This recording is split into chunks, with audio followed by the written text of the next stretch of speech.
Okay. So welcome. I would like to welcome all of you to our council meeting this evening. And we did have a closed session, and there is nothing to report out on that. So the next item on the agenda is the land acknowledgement. And the city of Arcata acknowledges that the lands we are located on are the unceded ancestral lands of the Wiyot tribe. The land that Arcata rests on, known in the Wiyot language as Gudini, meaning over in the woods or among the redwoods. Past actions by local, state, federal governments removed the Wiyot and other indigenous people from the land and threatened to destroy their cultural practices. The city of Arcata acknowledges the Wiyot community, their elders, both past and present, as well as future generations. This acknowledgement seeks to aid in dismantling the legacy and narratives of settler colonialism. So the next item on the agenda is the flag salute. You may join us if you'd like. Pledge allegiance to the flag of the United States of America and to the republic for which it stands, one nation, under God, indivisible, with liberty and justice for all. Thank you. Roll call, please. Mayor Stillman, Present. Vice Mayor White, Here. Councilmember Schaefer, Here. Councilmember Atkins Salazar, Here. Councilmember Matthews, Here. all present. Thank you. The next item in our agenda is ceremonial matters, and the first item is going to be a proclamation recognizing World Oceans Day, June 8th, 2025, and I'm going to read that. Whereas the ocean provides 1/2 of the oxygen we breathe, regulates our climate, and provides us with food, water, and economic support, World Oceans Day is an annual opportunity to honor the world's oceans by building awareness of the crucial role the ocean plays in our lives.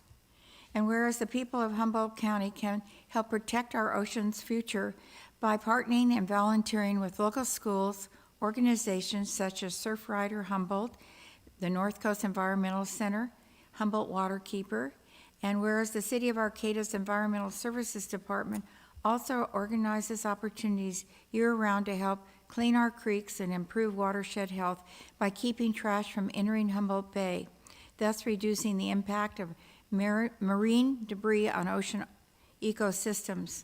Now, therefore it be proclaimed, the City Council of the City of Arcata hereby recognizes Saturday, June 8th, 2025 to be, there's an error here, but it says 24. We'll get it corrected for whoever picks this up.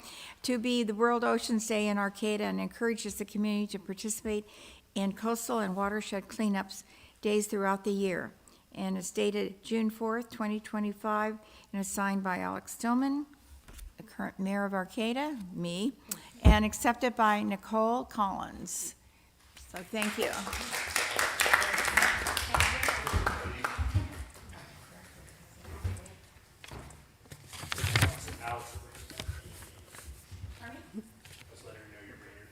I'm coming to. Oh, okay. I just had to move her purse out of the here.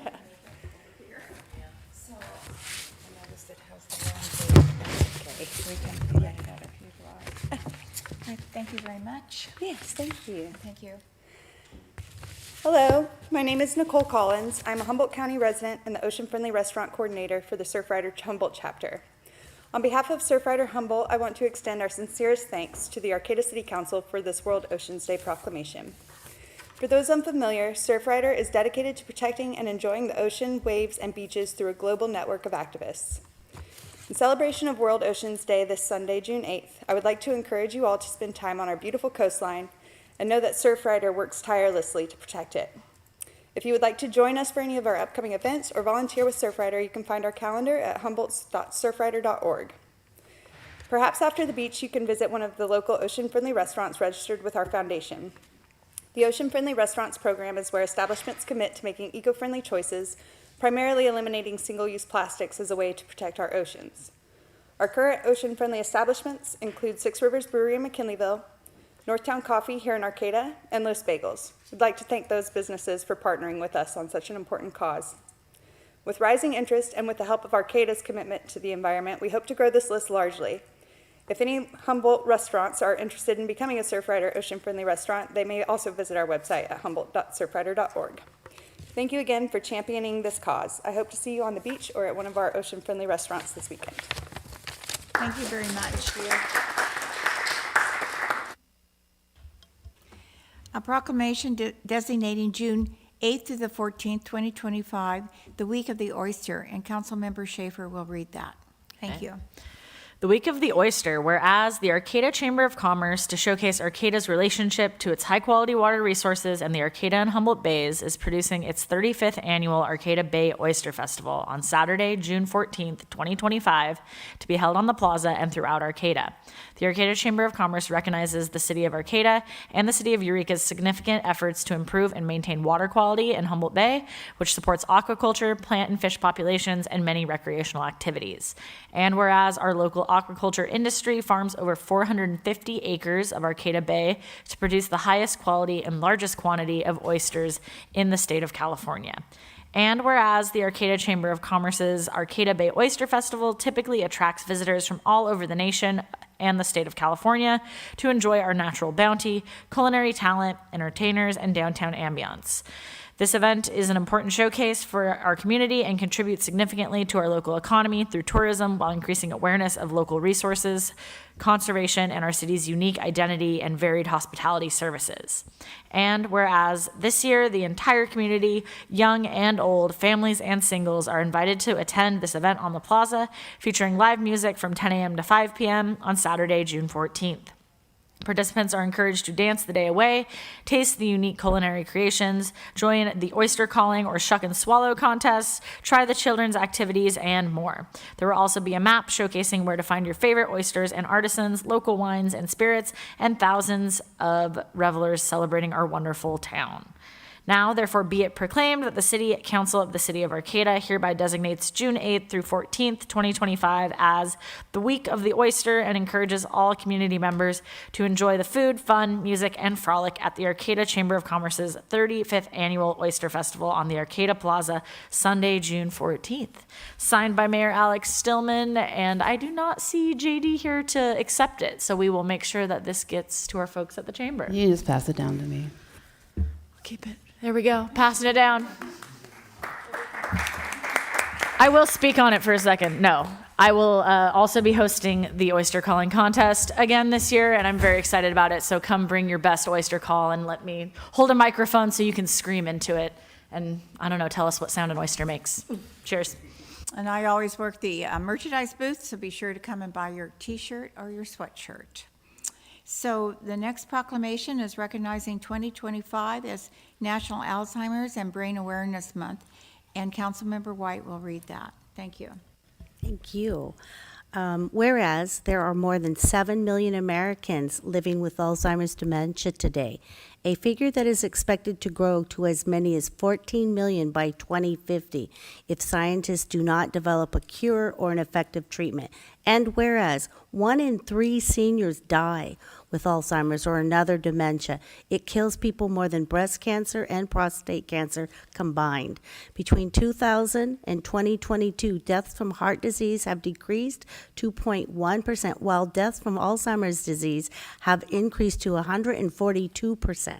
And whereas the lifetime risk for Alzheimer's at 45 is 1 in 5 for women and 1 in 10 for men, and whereas more than 12 million Americans provide unpaid care for people with Alzheimer's or other dementias. In 2023, these caregivers provided more than 19 billion hours of care valued at nearly 413 billion.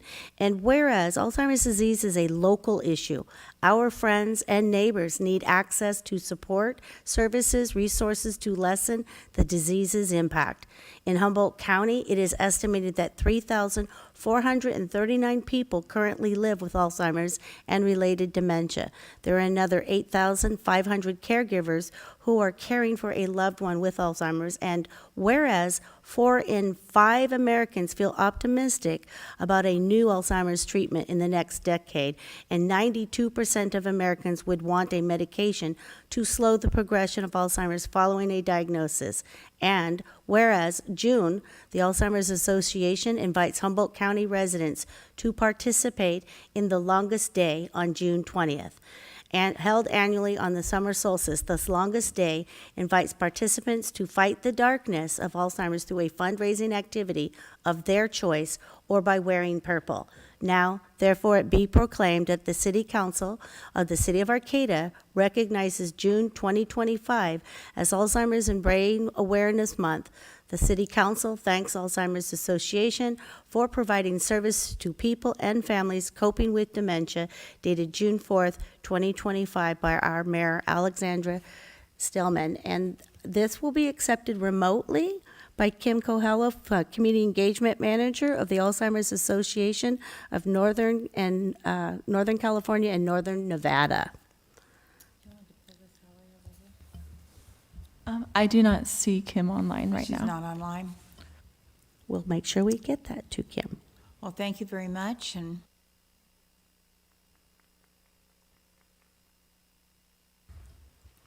we have a proclamation recognizing June 2025 as Pride Month, and Councilmember Matthews will read that. Thank you. Okay, proclamation recognizing June 2025 as Pride Month. Whereas the City of Arcata recognizes the month of June as Pride Month, honoring the rich histories, contributions, and ongoing struggles of two-spirit, lesbian, gay, bisexual, transgender, queer, intersex, asexual, and all gender-expansive individuals, 2S, LGBTQAI+. And whereas Pride Month commemorates the 1969 Stonewall Uprising, an act of resistance against police brutality led by Black and brown trans women, femmes, and queer youth, including trailblazers such as Martha P. Johnson and Sylvia Rivera, whose courage ignited a global movement for liberation and dignity. And whereas the legacy of Pride is rooted in protest, mutual aid, and collective resilience in the face of criminalization, state violence, and societal exclusion, especially for those most marginalized within our communities. And whereas today, 2S LGBTQAI+ people, especially transgender and non-conforming individuals, youth, and Black, Indigenous, and people of color, BIPOC, community members, face escalating threats to their safety, bodily autonomy, and rights under a growing wave of anti-LGBTQ+ legislation and rhetoric across the country. And whereas in the face of this rising hostility, the City of Arcata reaffirms its unwavering commitment to the safety, rights, visibility, and joy of 2S LGBTQAI+ communities. We recognize that there is no equity without trans liberation, and we stand firmly with our trans comrades and all queer community members as they demand dignity, protection, and full inclusion in public life. And whereas the city honors the invaluable contributions of 2S LGBTQAI+ people in the arts, education, public service, business, and social justice movements, and commits to amplifying those voices through policy, funding, celebration, and community-driven change. Now therefore be it proclaimed that the City Council of the City of Arcata hereby recognizes June as Pride Month and urges all residents to uplift and celebrate the resilience, brilliance, and leadership of 2S LGBTQAI people. We call on our community not only to celebrate Pride, but to defend it through action, solidarity, and shared commitment to justice for all. Dated June 4th, 2025, signed by Alex Stillman, Mayor, and Julie Tyler is coming to accept this.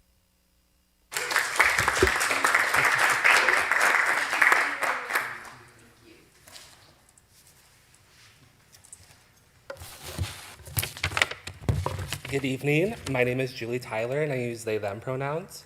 As the Arts and Resilience Program Lead at Queer Humble, I help build community and connection within the two-spirit LGBTQIA+ community and help create queer joy and connection. Our role as an organization at Queer Humble is to bridge supports and resources so that all local queer community members have access to what they need to thrive. We have had our center open to the community for a year, where we host events, mental health services, and a safe space to be in.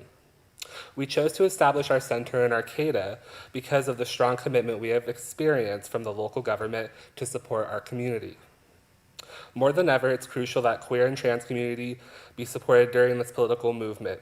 For myself, as an openly gender diverse person and Arcata resident since 2013, I want to thank the City of Arcata for all their support and continual work for making this city a safe and welcoming place. Thank you and happy Pride Month.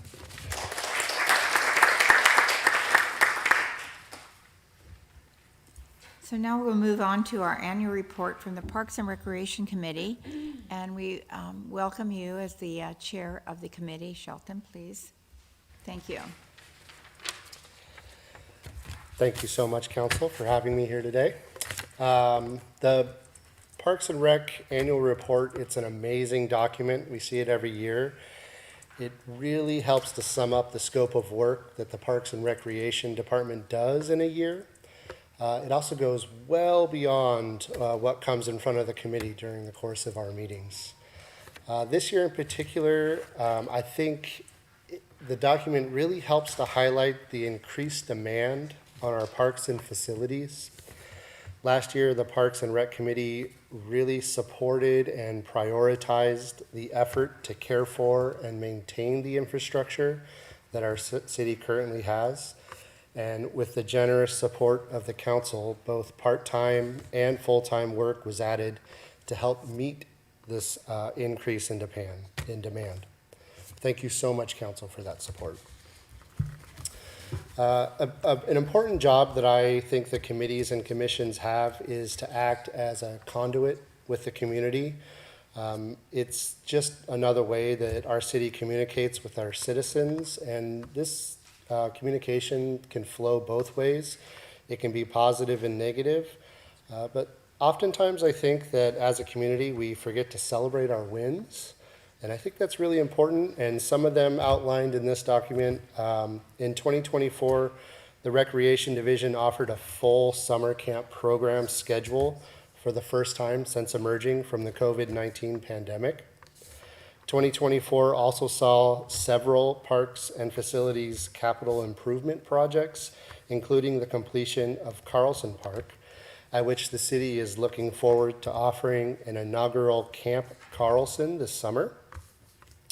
All of these are great things outlined in the annual report, and the report itself is pretty incredible, and none of these things could be accomplished without the wonderful staff our city has. I really think that the staff both in the offices here and the ones working in the parks, picking up the trash, mowing the lawns, doing the maintenance, they are really, truly a win for the city, and I think they need to be celebrated as well. And I really want to thank the council again for supporting these dedicated people. Thank you so much, and thanks for supporting the parks as well. And thank you for your presentation. And council members, would you have anything you want to ask or comment on? No questions, but just always this report is awesome, and I love that you guys include pictures. Those are the best reports because we get to just see everybody enjoying, all the great programs that you guys have supported and, great parks you've given feedback on. So thank you, and the Parks and Rec Committee is always so active, so we appreciate it. Thank you. Yes. And thank you for all your years of service on the committee and as chair. Appreciate it. Thank you. I'm just thrilled about all the new activities that are going to be happening out at Carlson Park. Looking forward to that. Thank you for all you do. We're excited too. Yeah, just echo everybody and say thank you. My kids have aged out of camp, but they certainly enjoyed it in their youth, so thank you all so much. Yep. And So I just want to read what's on the front of your document. Special thanks to our participants, community partners, volunteers, staff, and other city departments, and the Parks and Recreation Committee. And of course, they mentioned the city council, but we really want to thank you all because you're doing the work. You're just reporting to us to make another successful year. So thank you very much, and please express our thank you to your committee members. absolutely. Thank you. Thank you very much.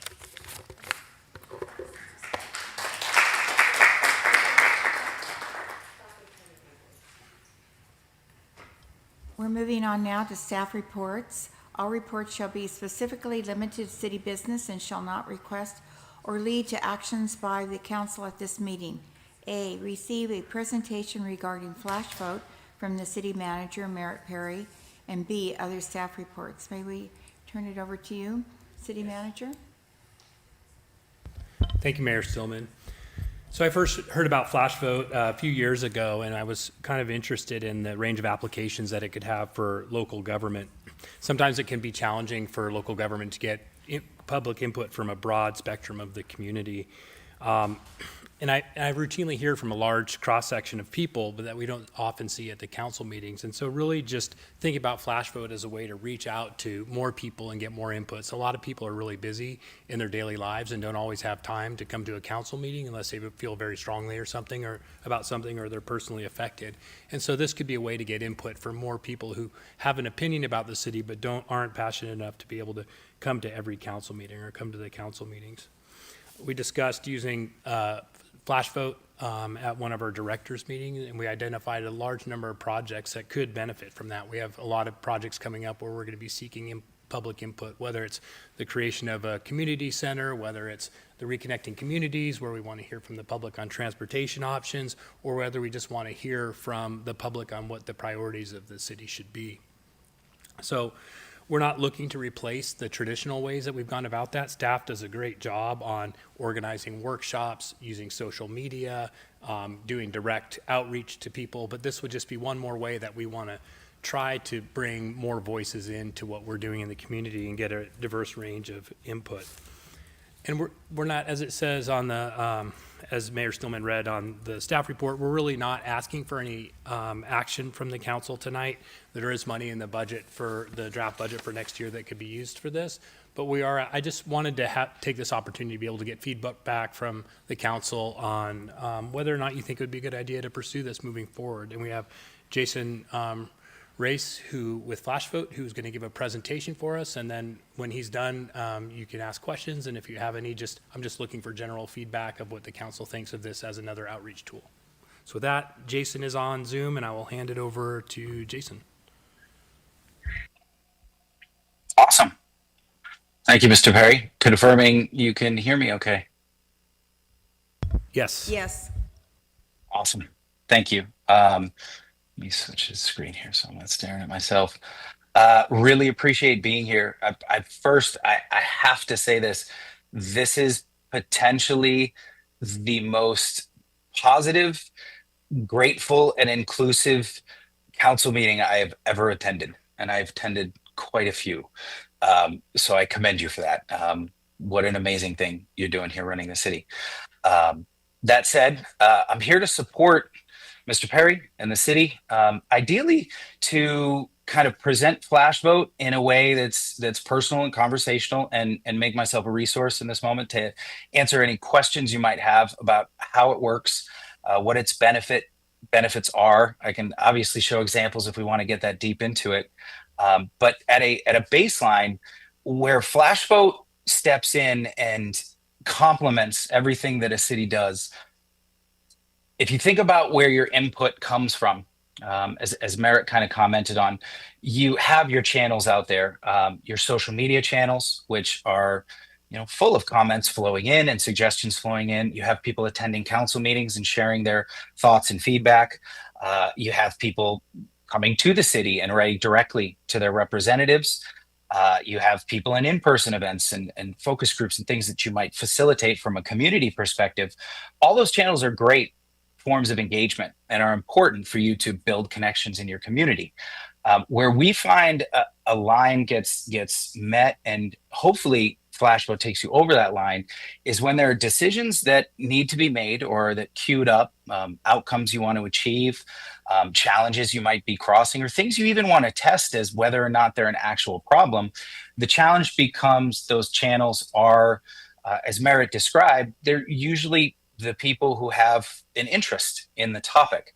And the most difficult thing in local government is finding out what that sometimes silent majority can think, because they are regular people with busy lives and they might not have time to come to a council meeting or might not be able to.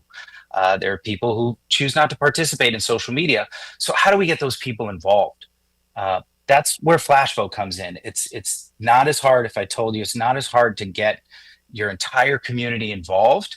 The key to that is making it very, very simple, making it interesting to everybody, and completing that loop of transparency and engagement so that everybody sees the value of their participation.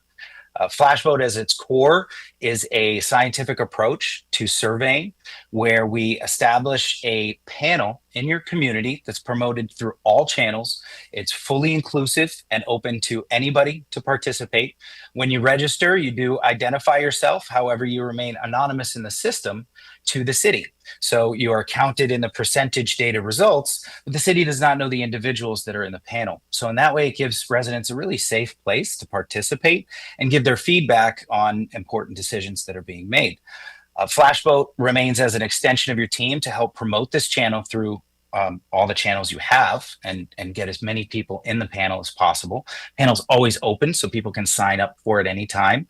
You can also participate in these surveys without joining the panel if you want. We have a way to kind of compartmentalize that group as well to preserve the integrity of the data. And what you can expect from Flashvote, the results we see is throughout the year, as important decisions, topics, anything from some of the topics Mr. Perry mentioned, from transportation needs to community priorities to park improvements. At the end of the day, everybody's pulled their money in to do the best we can with the community and getting as much feedback as you can towards how people prioritize things, what they consider important, how they would spend $100 across 9 projects. It's really interesting insights when you open it up to the entire community. So what it looks like is short 3 to 5 question surveys that happen throughout the year as the topics show up. They're all professionally crafted by our team with over 15 years experience building out surveys. Launched probably over 1,000 surveys at this point. We work with over 100 different agencies across the country. The longest customer has been with us probably 14 years. These surveys, once they're built, they're put out, they're live for 2 days, which means you get your feedback and data quickly. And in between council meetings, you can find out what the community thinks on things that came up in a previous council meeting. And they're easy to answer. I mean, 3 to 5 questions is a 1-minute ask.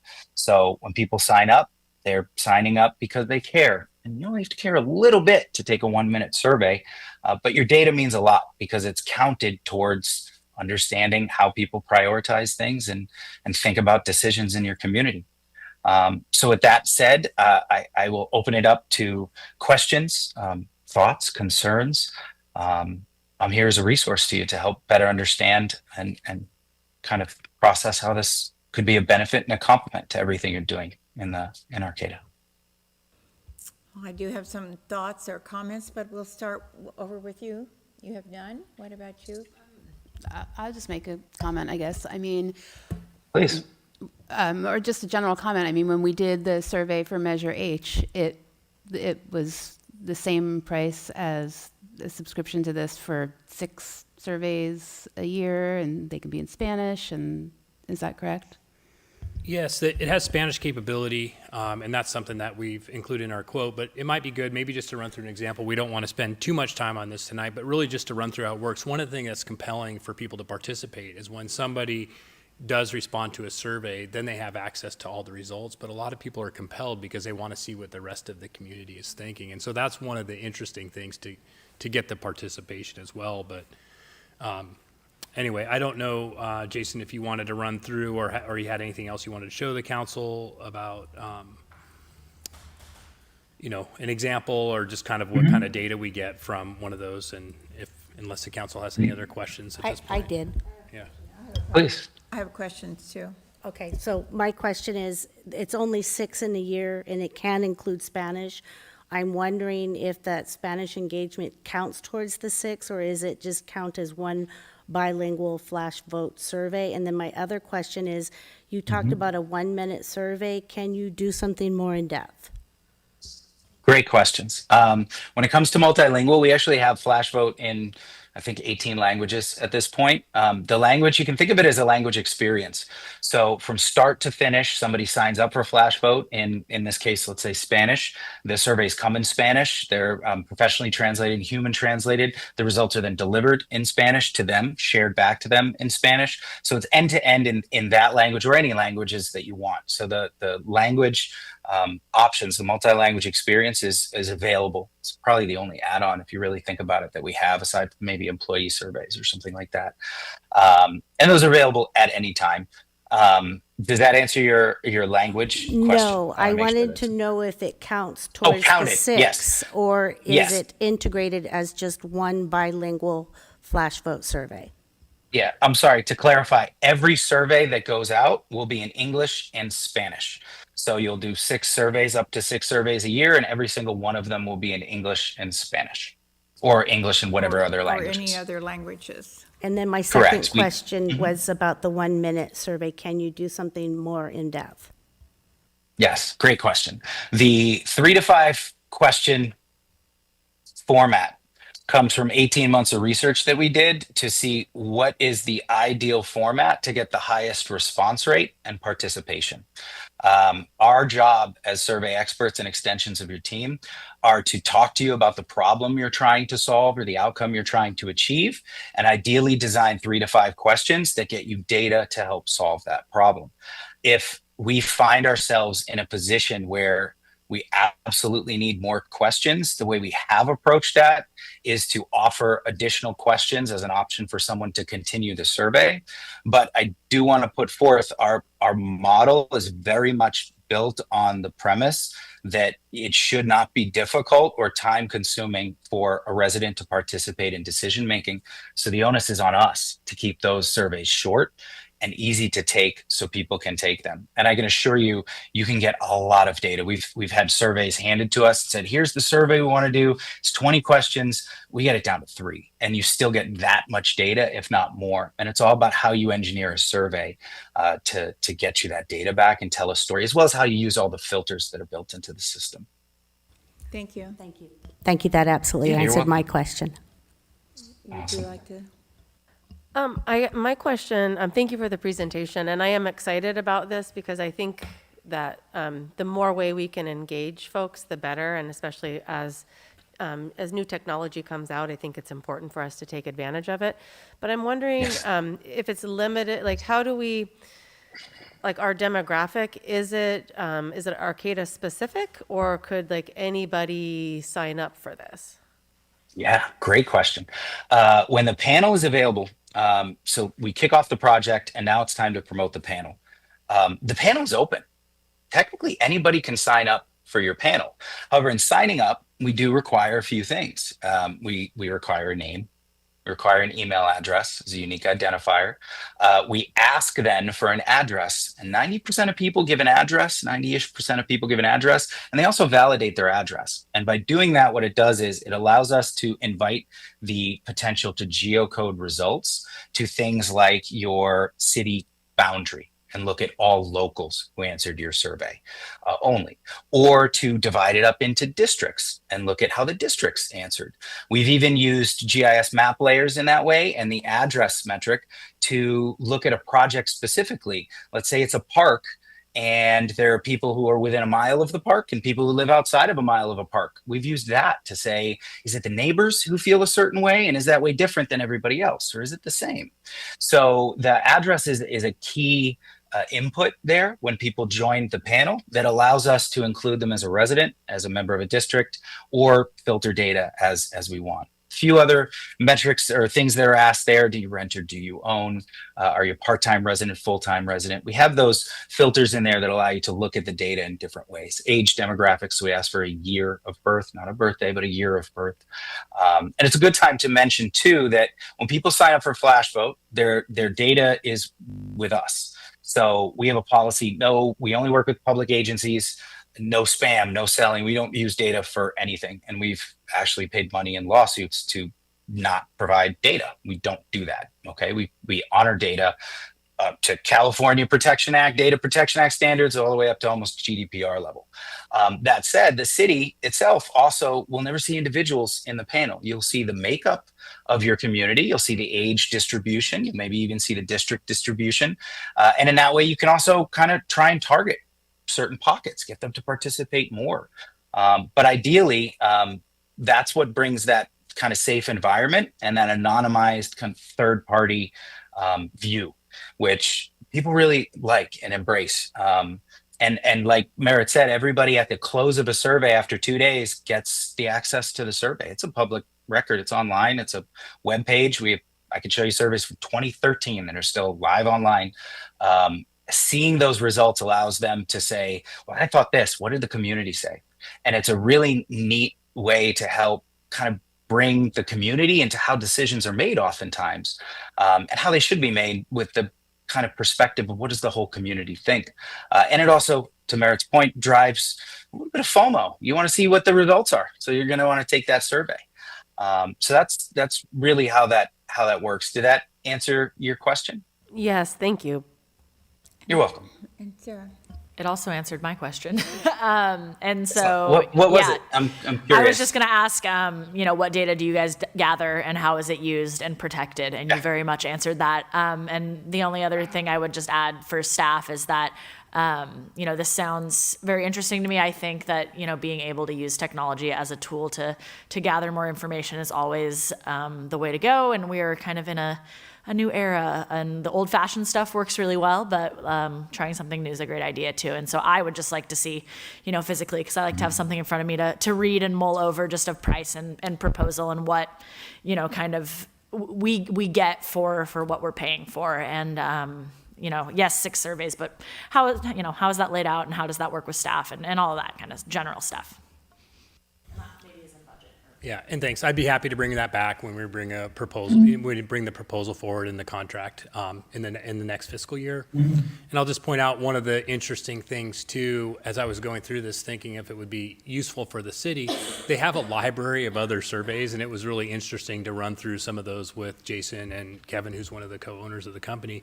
But they've created so many surveys. It was just interesting to see what those survey questions were for other communities, because a lot of cities are facing the same challenges, and then to look at their results before we even do it, it's like, oh, that makes total sense. So, again, this is something that we can try. Are we committed to do it forever? No, but it's one other tool that I think might be useful to get better public participation. And so we're not making a decision tonight, but I think it's something that we'll consider trying in the coming fiscal year. So I appreciate everybody and their comments and also the presentation. And I'm really happy that it's only a minute survey, because often you get a call and they'll say, it's only going to take 5 minutes of your time, and you think, oh my gosh, I'm just going out the door. I don't want to take this survey. But with a minute, you can do a lot in a minute. It's pretty surprising. And I didn't respond to Councilmember Matthews. Typical polling, like for Measure H, be between $30,000 and $40,000, and so the price for flash vote is somewhere between 12 and 13. So you can get a lot more data for a lower cost than traditional surveying. So Could I ask one more question? yeah, Of course. I was just curious. I'm super excited about it, and I actually knew the answer about the 1 minute survey. I just wanted to make sure that the public understood why it was only to 1 minute. Is there an opportunity to upgrade, say, from 6 if we are so excited about it and we want to add one more project to it because it's worked so well? Yeah, I can answer that. If you generate need and justification to do a 7th or even 8th survey in a year, as Kevin likes to say, we give you the golden high five for making it to 8. The reality of 6 comes down to just best practices of how often decisions are made. Our goal in really setting a stage that this is not a toy, it's really meant to kind of help with initiatives and outcomes and decisions. But we do have, I think the most anybody's ever done is 8. But to Merritt's point, the cost, our goal in creating Flash Vote was in looking at the cost of a traditional scientific survey, as long as they are, as difficult as they are to get completed, oftentimes over the phone, and how seldom they get done. How can we look more at almost the model of an emergency alert system? You don't put an emergency alert system in place when you have an emergency. You put it in place ahead of time, knowing an emergency might happen. So let's prepare for this. Input is not that different. You're going to want input on things that come up. You're going to have things that come up where you're going to say, what does the community think about this? The whole community, not just the people that were coming to us, the whole community. When those times come up, because we build a panel and offer that opportunity for people to get involved, and it's always open, and because they're signing up without a topic, we remove that bias to the topic, that self-selection to the topic, and they're signing up for any survey. Maybe it's about a dog park that might open, maybe it's about street sidewalk repair. Like, you don't know what it's about, so you sign up just with a goal of helping the community, and now all those people are in that panel standing by to help whenever you need. One of our customers, Placer County, has over 5,000 people in their panel that they've built over the last 7 years, I think, 8 years. And in 48 hours on any topic, they get, on average, at least 2,500 residents telling them what they think on any topic in 48 hours. That's what you build for yourself when you commit to this channel.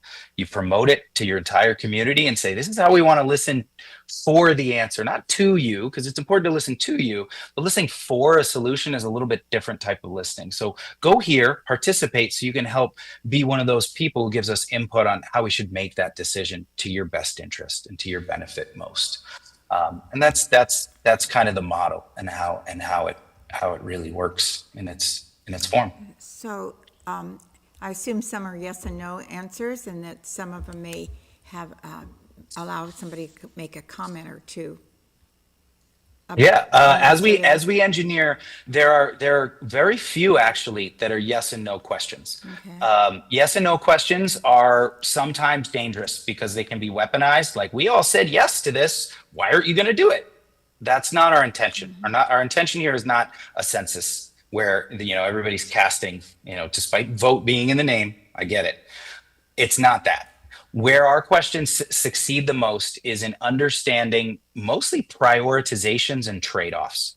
So in local government, we will ask things like first baseline questions. How much do you even care? Take a survey about, let's say, backyard chickens, which we've done quite a few times. Should people have them? Should they have them? Do they even care? So the first questions are usually a baseline question.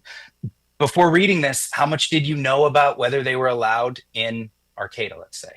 And we have a few choices for them to pick. And then it's, how much do you care about whether you could raise backyard chickens? Is this even something a lot of people care about? Now, because people signed up for Flash Vote before they knew the topic, you're going to get people who care about chickens and who don't care about chickens, because they didn't take it because it's a chicken survey. They took it because they want to help. Which is great. That's what the panel gets you. That's the scientific nature, the representative nature of the data. Then we get into things like, what would be your concerns if they were allowed? And what would be, how would we address these concerns? What would be the best approaches from this list to address these concerns? So it's about understanding trade-offs, prioritizations, preferences, and really digging into something. When you identify something as something the community cares about, you then have to unpack it. Like, if public safety comes up in an annual survey and you got a 3 out of 5, what does that mean? Like, is it people feeling unsafe because there's not enough streetlights? Is it people feeling unsafe because they're afraid their house will get broken into, or their car will get broken into, or they get physically assaulted? Like, what does that actually mean? It might not be a police problem. It might be a public works problem. Like, you never really know until you start asking questions that get to the root of the solution. And you can't get to the solution until you identify the problem. So that's where we come in and consult, almost like a decision management team for you to go, what are you trying to decide? How can we get you data to help with that decision? And then how can we build questions that are fair to both sides, interesting to all sides of it, and will give you actual data to make you understand, well, if we do this, more people want this than this. So let's go with that. That kind of thing, if that helps in the engineering side. So I'm making an assumption you do some kind of a synopsis, and so that we don't have to look at 2,500 answers.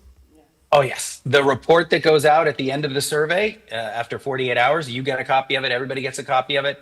I can flash one up on the screen just so you can see what they look like, and forward you links. Here's an example. I'll bring up, we mentioned transportation. Here's an example for transportation needs and priorities.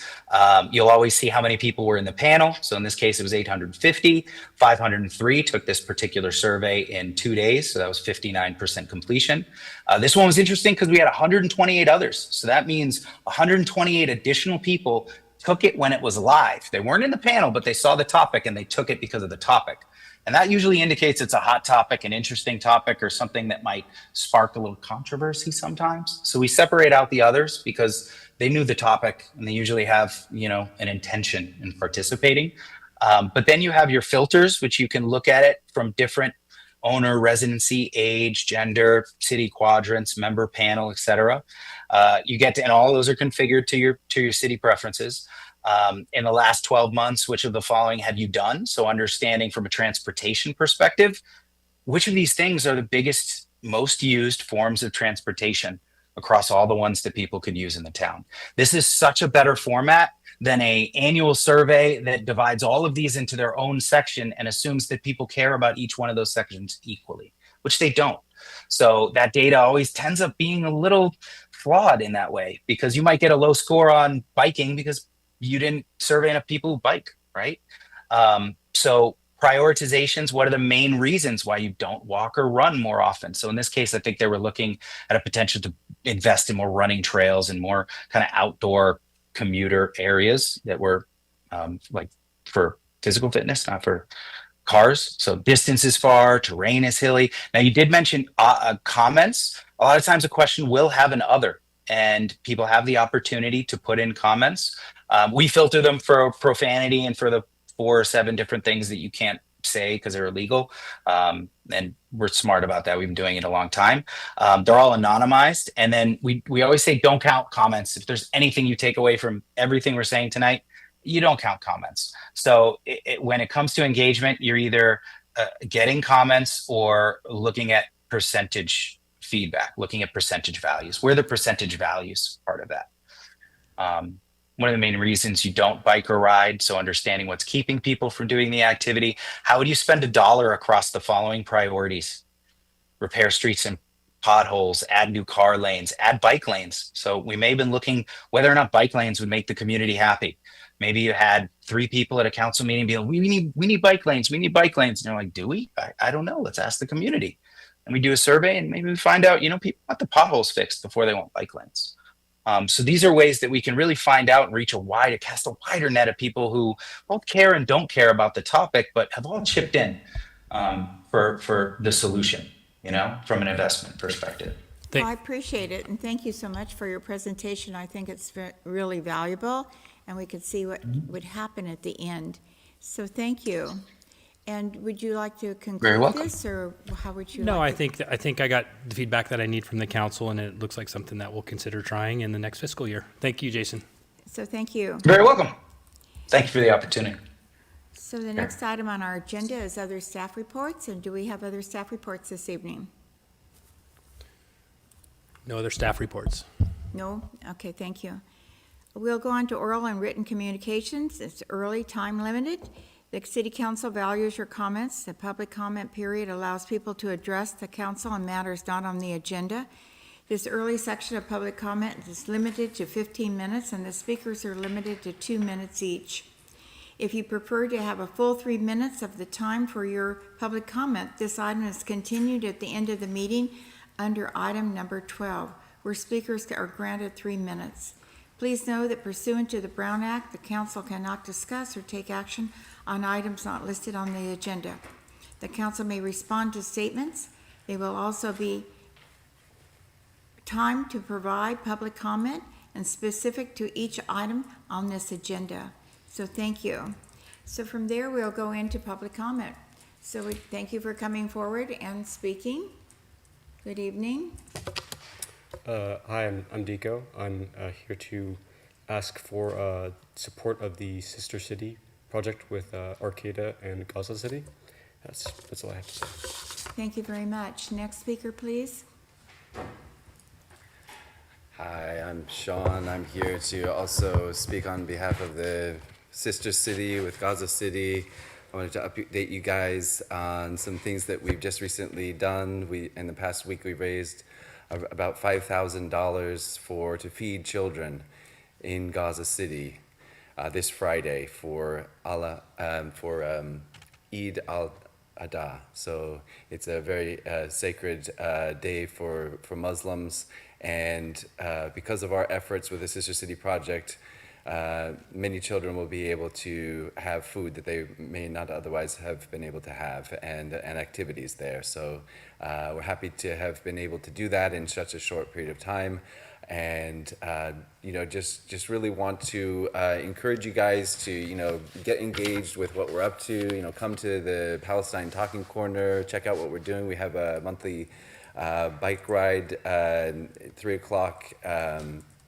Sunday, the last Sunday of the month, and just in solidarity of Palestine, and look, we can do a lot with the Sister City. Camawapa in Nicaragua has been very successful for the community. It's brought a lot of people together, and we can really be part of the solution here in Arcata. And this latest fundraiser is an example of that. We can actually make a material difference in the lives of Palestinians during this very desperate time. And in fact, we actually have a moral duty to do so.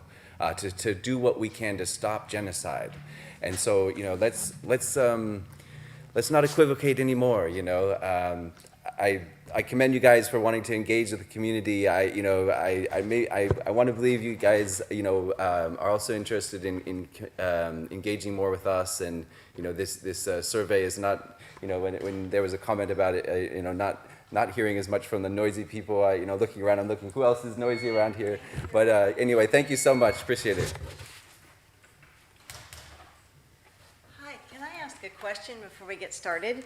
I wanted to speak a little bit about the flash, was it flash voting? Could I speak twice, one about that and this? So it's got to be all in my 2 minutes? You Okay, could do it all in your 2 minutes, or you could speak in the end of the council meeting on another topic, so thank you. Okay, Or so- actually, you're supposed to I mean- only speak once. but Thank you. nevertheless, Thank you. okay. Hi, I'm Jennifer Knight. Very quickly, I have a P.O. box in Arcata, but I don't live in Arcata. I live in West Haven. And that's something to think about, because if I give them my street address where I live, I may not show up, because I can't get mail there. So there is something about addresses that you might want to consider. Okay, now, hi, I'm Jennifer Knight, and I live in West Haven, but I have worked in Arcata. I shop in Arcata. I was on the Northern Humboldt Unified School District Board trustee. I was a trustee, so I've been involved in the schools. So I am very much, and I love Arcata. And I was at the farmer's market, and I went to the talking corner. And so I decided I'd come tonight to talk about my support for the sister city for Gaza. And I wanted to thank you all for on March 6, 2024, you voted for the ceasefire resolution, and I think the community's behind this. You voted for it, so I think the sister city is logical. And I wanted to jump on and say there's a precedent. We have a sister city with Camoapa, Nicaragua, and if you have not seen that video that's posted on your city website about the sister city, it is totally worth a look. And I want to read something that's on that video that really inspired me. The idea of a sister city in terms of fostering peace, not just with Nicaragua, but any other country, is to create human connection. People can't make war on people they know. The essential thing about making war is to dehumanize the people you are fighting against, so that you make them into something non-human, because otherwise it would be murder. This is on our website. We believe this. And so I want to refrain from the zero-sum thinking. Just because we support Gaza doesn't mean we wouldn't support a sister city with Tel Aviv. Or it doesn't mean we wouldn't support a sister city with Cairo, right? Or in San Salvador, right? And so I'm running out of town. I just think this would foster peace. I have some olive oil from Palestine. They could sell this at Plaza. There's good reasons to have a Thank sister you so city. very much. Thank you. Sorry I had to be so fast. Is there anyone else that would like to speak this evening during early oral communications? Is there anyone on Zoom that would like to speak? Yes, we have some hands raised. Thank you. Dan, please go ahead. Hi. Hi, can you hear me? Yes. Yes. Yes. Hey, I'm Dan Shaheen. I wanted to say thank you to this council for always being willing to listen to the people that you represent. I'm so encouraged by your excitement about that Zoom vote deal, because I know one of the topics that we could bring up, in fact, there's two. One could be support for the sister city project between Arcata and Gaza City, which I wholeheartedly recommend and would hope that you folks can get behind. The other would be another project about writing a letter to CalPERS, the organization that controls retirement funds for California state employees, asking them to divest from a short list of companies that have been documented to be contributing to the ongoing tragedy in Gaza. So this is such a minor effort, and of you all, I know Sarah Schaefer has already agreed to do so. If she hasn't already sent it, I heard she agreed, and I've sent emails to all of you, and I would encourage anyone listening to this sound of my voice to write to the city council members and encourage them to support divestment, CalPERS divestment from any company that supports any country that is actively committing war crimes, and support upholding the U.S. Leahy laws, which forbid U.S. tax dollars being spent in areas that are known war crimes being committed. This is not a controversial issue, folks. You guys are all smart enough and compassionate. Thank you so much for your comments. Appreciate them. Do we have anyone else on Zoom? Yes, we do. Oh, good. Thank you. Free Palestine, please go ahead. My name's Alice Finan. I'm from Blue Lake. I work in Arcata. I come to the City Council meeting tonight to earnestly ask, what are we doing here? How has it been over 600 days of watching children, mothers, fathers, brothers, sisters, elders, animals, and sacred land be blown up and sacrificed by the genocidal Israeli regime? Here we are in this very meeting recognizing World Oceans Day. What about the Mediterranean Sea, where Israel is polluting the waters with thousands of tons of toxic debris, making any enjoyment or hope of getting food by Palestinians incredibly dangerous? That is, if they are not shot or bombed by Israel. We are here recognizing Alzheimer's and Brain Awareness Month. What about Palestinians with Alzheimer's who get no medicine because Israel is blocking it? What about all of the children shot in the head or who have head wounds from being crushed in the rubble of their homes by Israeli bombs paid for by our tax dollars? Please, please, please demand CalPERS divest in any Israeli companies. I'd also like to ask you to see the intersectionality of our queer community here and our queer community in Palestine. Queer Palestinians are beloved just like our queer community here. Just like we must uplift, honor, and protect our queers here, we must uplift, honor, and protect our queers in Palestine. They need protection from Israel. There is no greater threat to their safety than Israel. If you fly a gay flag here in front of our city hall, it makes no sense that you would not be doing everything you can for queers in Palestine. Divest from Israel, learn about pinkwashing, take an anti-Palestinian racism training so that you can identify and refute the hateful and racist propaganda spewed by Zionists that is actively harming Palestinians who are surviving a genocide. Thank you very much for your comments. I appreciate it. And do we have another Zoom person? Yes, we do. Kevin, please go ahead.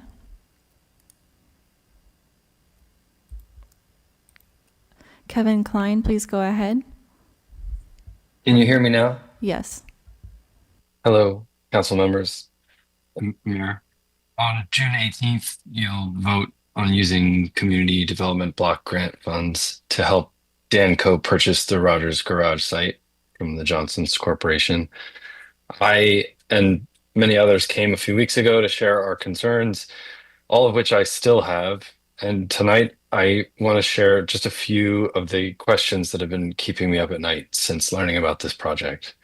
First is, why are we using taxpayer dollars on this contaminated site when block grant funds could be directed elsewhere? CDBG funding can be used for lots of things, I understand, and is a toxic site next to a school really our best option? On a similar note, why does it appear that we're going to use taxpayer money to help Danco Communities company buy this property? They're pretty successful.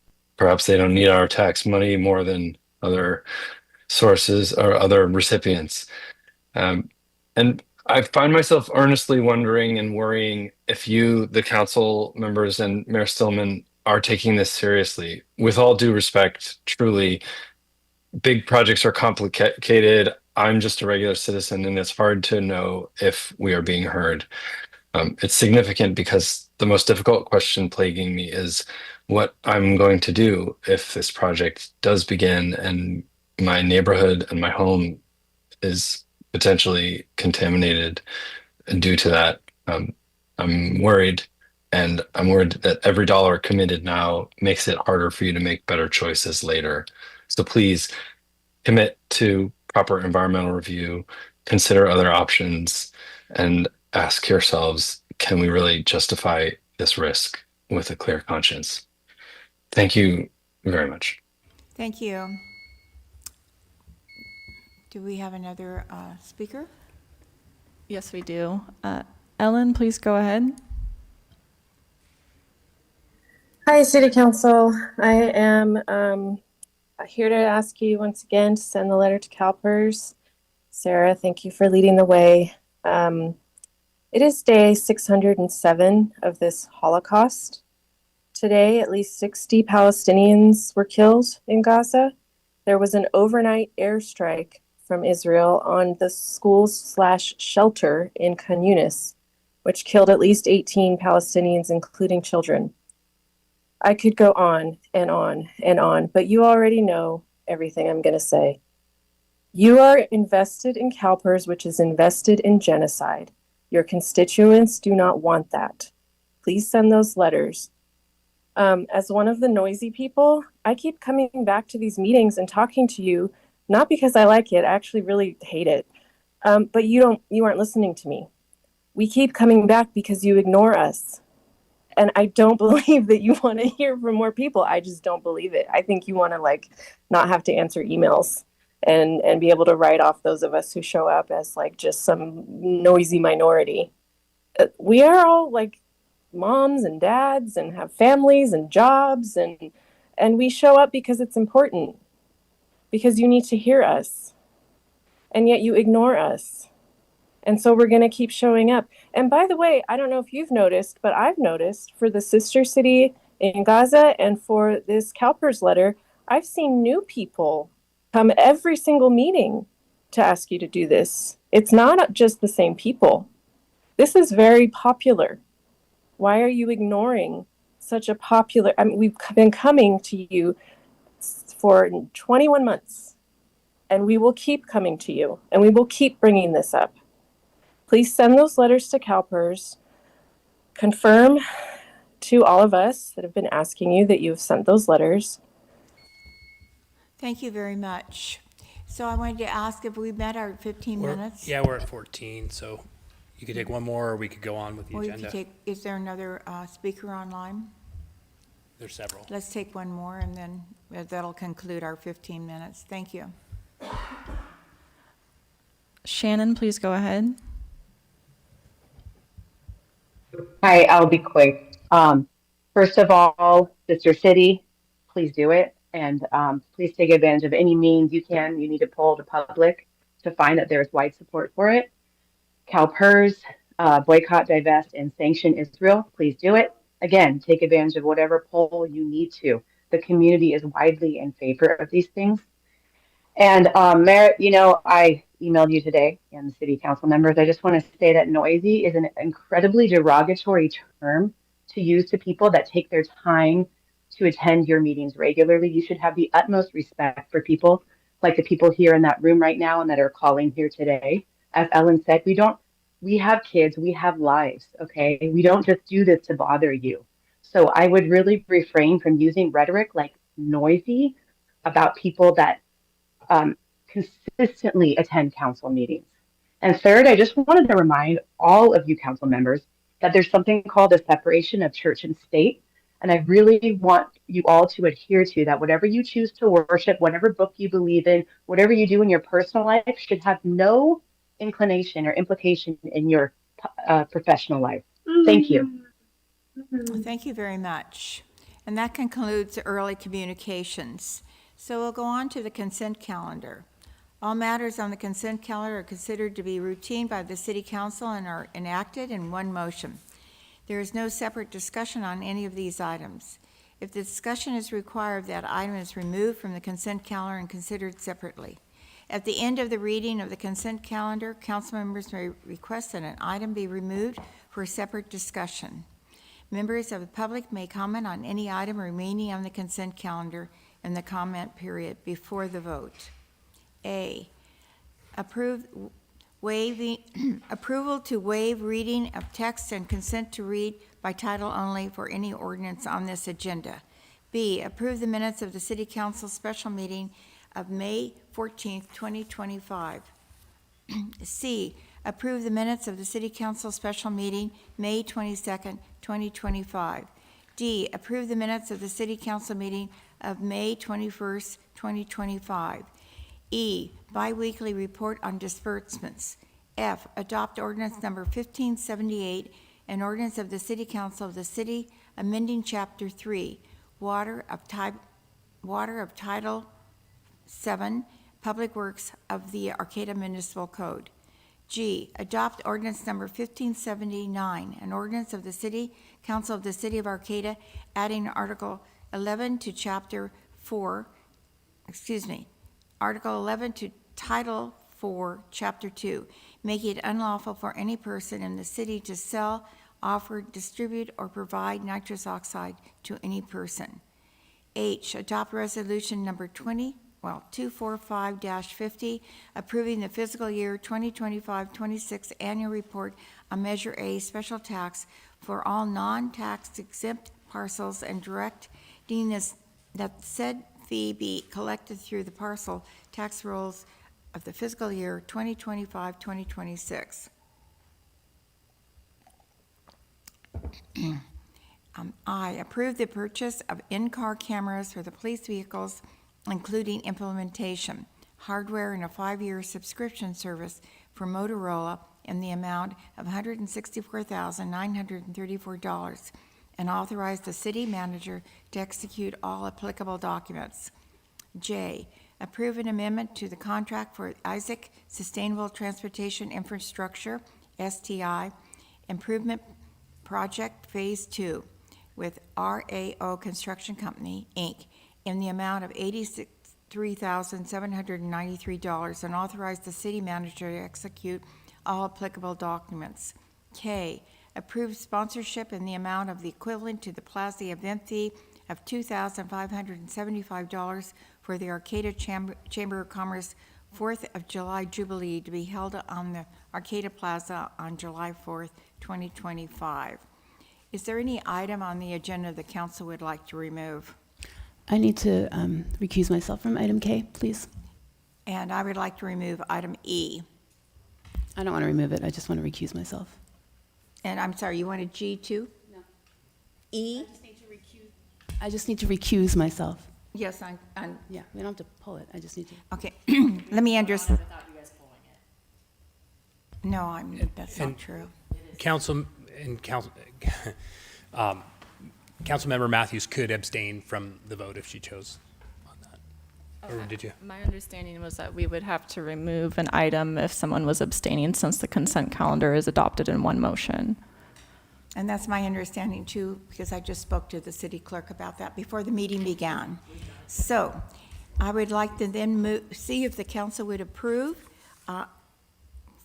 A through K with the removal of E and K from the consent calendar. Is there a motion for that?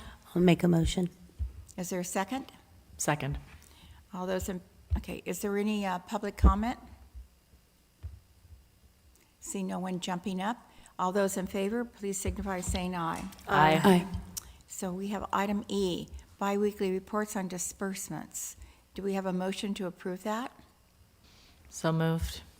Is there a second? I'll second. Thank you. All those in favor, please signify by saying aye. Aye. Those that decline, me, no. So we'll go on to approve sponsorship and an amount equivalent to the Plaza event fees for $2,575 for the Arcata Chamber of Commerce 4th of July Jubilee to be held in the Arcata Plaza on July 4th, 2025. Is there any motion on this? So moved. Second? I will second. Any public comment? Okay, all those in I'm favor sorry. signify by saying. I didn't hear what the motion was for that. I To read the whole, approve I item read the K. whole thing, and she moved it. She moved to approve it. She seconded it, Okay, thank you. and now I'm calling for us to vote. All those in favor, please signify by saying aye. Aye. Aye. Those opposed? And I'll abstain. Thank you. Thank you very much. And with that, we will move on to old business and consider approving an amendment to the bike share program contract with Tandem Mobility LLC for 2 additional stations in the city limits for an added amount not to exceed $20,000 per year for the program. May we have a staff report, please?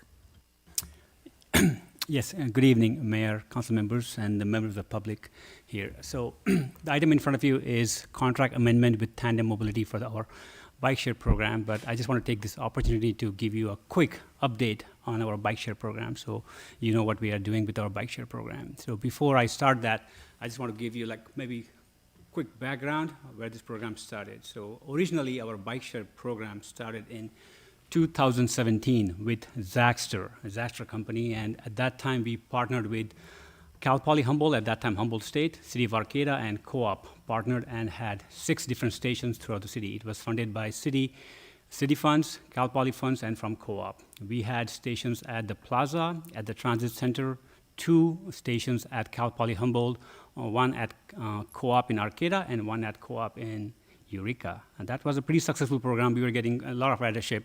However, in 2020, COVID happened, and nobody wanted to use the bike, so we were not able to implement that program, and Zaxter business was not doing good. However, as a city of Arcata, being a bike-friendly business and bike-friendly city, we wanted to continue the program. So in 2021, we went through an RFP process, and we ended up hiring Tandem Mobility to run the program. At that time, because of the cost, Co-op was not able to participate in the program. However, City of Arcata and Cal Poly Humboldt, 50-50, paying from their cost share, we were able to start the program with 4 stations. I'll just show you the location where the 4 stations are. So this is the City of Arcata map. All the lines you see, yellow, green, and different colors, are all our bike lanes. There are class 1, class 2, class 3, and there are also forest trails. These are the 2 stations through our new program, Tandem Mobility, we have at the Plaza. Only at the Plaza, not at the Transit, because we did not have funding. And these were the 2 stations at the Cal Poly Humboldt.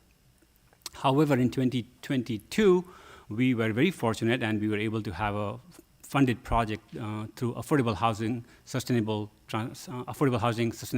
Transportation Program at the Sorrel Place. They were able to pitch some money to add more stations. So with that project, we were able to add a station right at their project at the 7th Street and I, and the other one at the Shea Park, which is close to our trail to get more use. At the same time, there was one more project at the end of 30th Street by Yurok Indian Housing Authority. From that project, we were able to add 2 more stations. One at the project site and one at near the bus stop at the Valley West. So currently we have 8 stations at different locations, and we have 40 bikes, which is running pretty well, I would say. I will show the stats in the next slides, but I just want to maybe answer your question that you may ask, what is the future plan for this? So we do have plan to expand this, and there are reasons for that.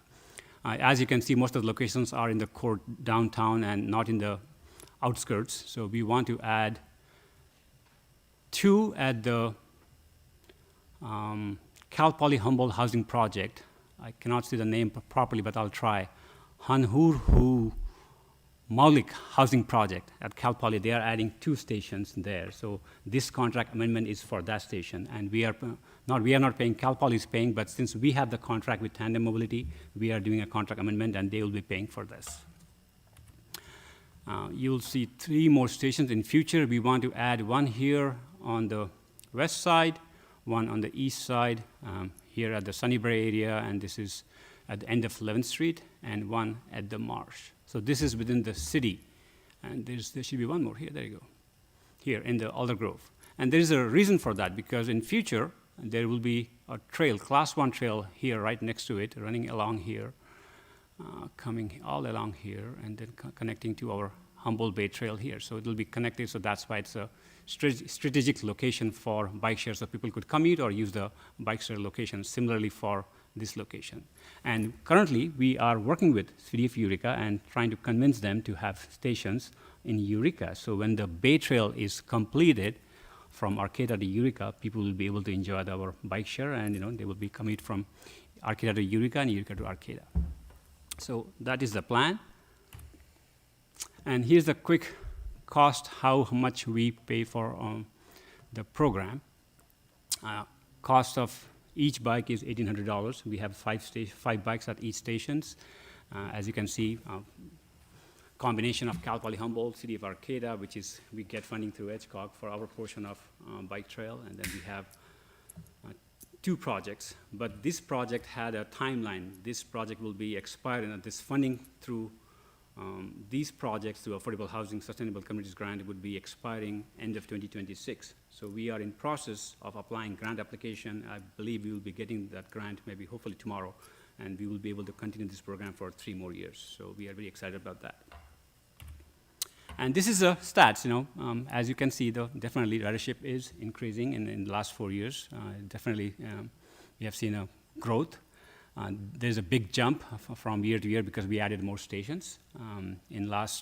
From 23 to 24, there's not a big difference, but there's increase. For early 2025, we have seen already increase, I would say, and by the end of the year, we'll be exceeding this more than 2%, will be more than maybe 20% this year, because we already have 50% by the end of the May. So June, July, August are the best months for the bike share because of the summer and the sun is out, so we will be increasing our ridership. So I'm going to pause here and see if you have any questions or query for me on this program. And the council, would you like to explore this and ask questions? I just have one. Yes, please. You answered it, but I will. I was going to bring up that I'm excited about trying to connect Eureka and Arcata on the Bay Trail. So I guess it's up to us to work on all our friends on the Eureka City Council to convince them also that this could be a fun idea. And I was actually talking to the gentleman that maintains the bikes, Wild Trail Toolers, and his shop is actually in Eureka, in Old Town, and he was like, gosh, they got to get them in Eureka, because then it would be way easier, and I could just pick them up and fix them and all that stuff. So it would be really nice to connect with Eureka, too, once that trail's open, and really looking forward to that. You can see them putting down the pavement every day. Yeah. Thank you. I had a question. If I'm understanding this correctly, the Humboldt Bay Trail Edition money would be coming from the county for that. So other jurisdictions would put money, like ourselves in Eureka, but it actually comes from another pot of money, if you will, or percentage of it. Is that correct?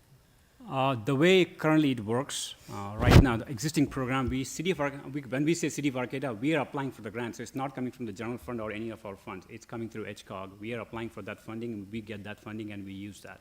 Similarly, once the trail is complete and Eureka wants to install it, they can also apply for the similar grant, and I believe there's a 100% success rate. If you apply for that grant, you will get that grant. So they should be applying for that, and they will get the funding for that.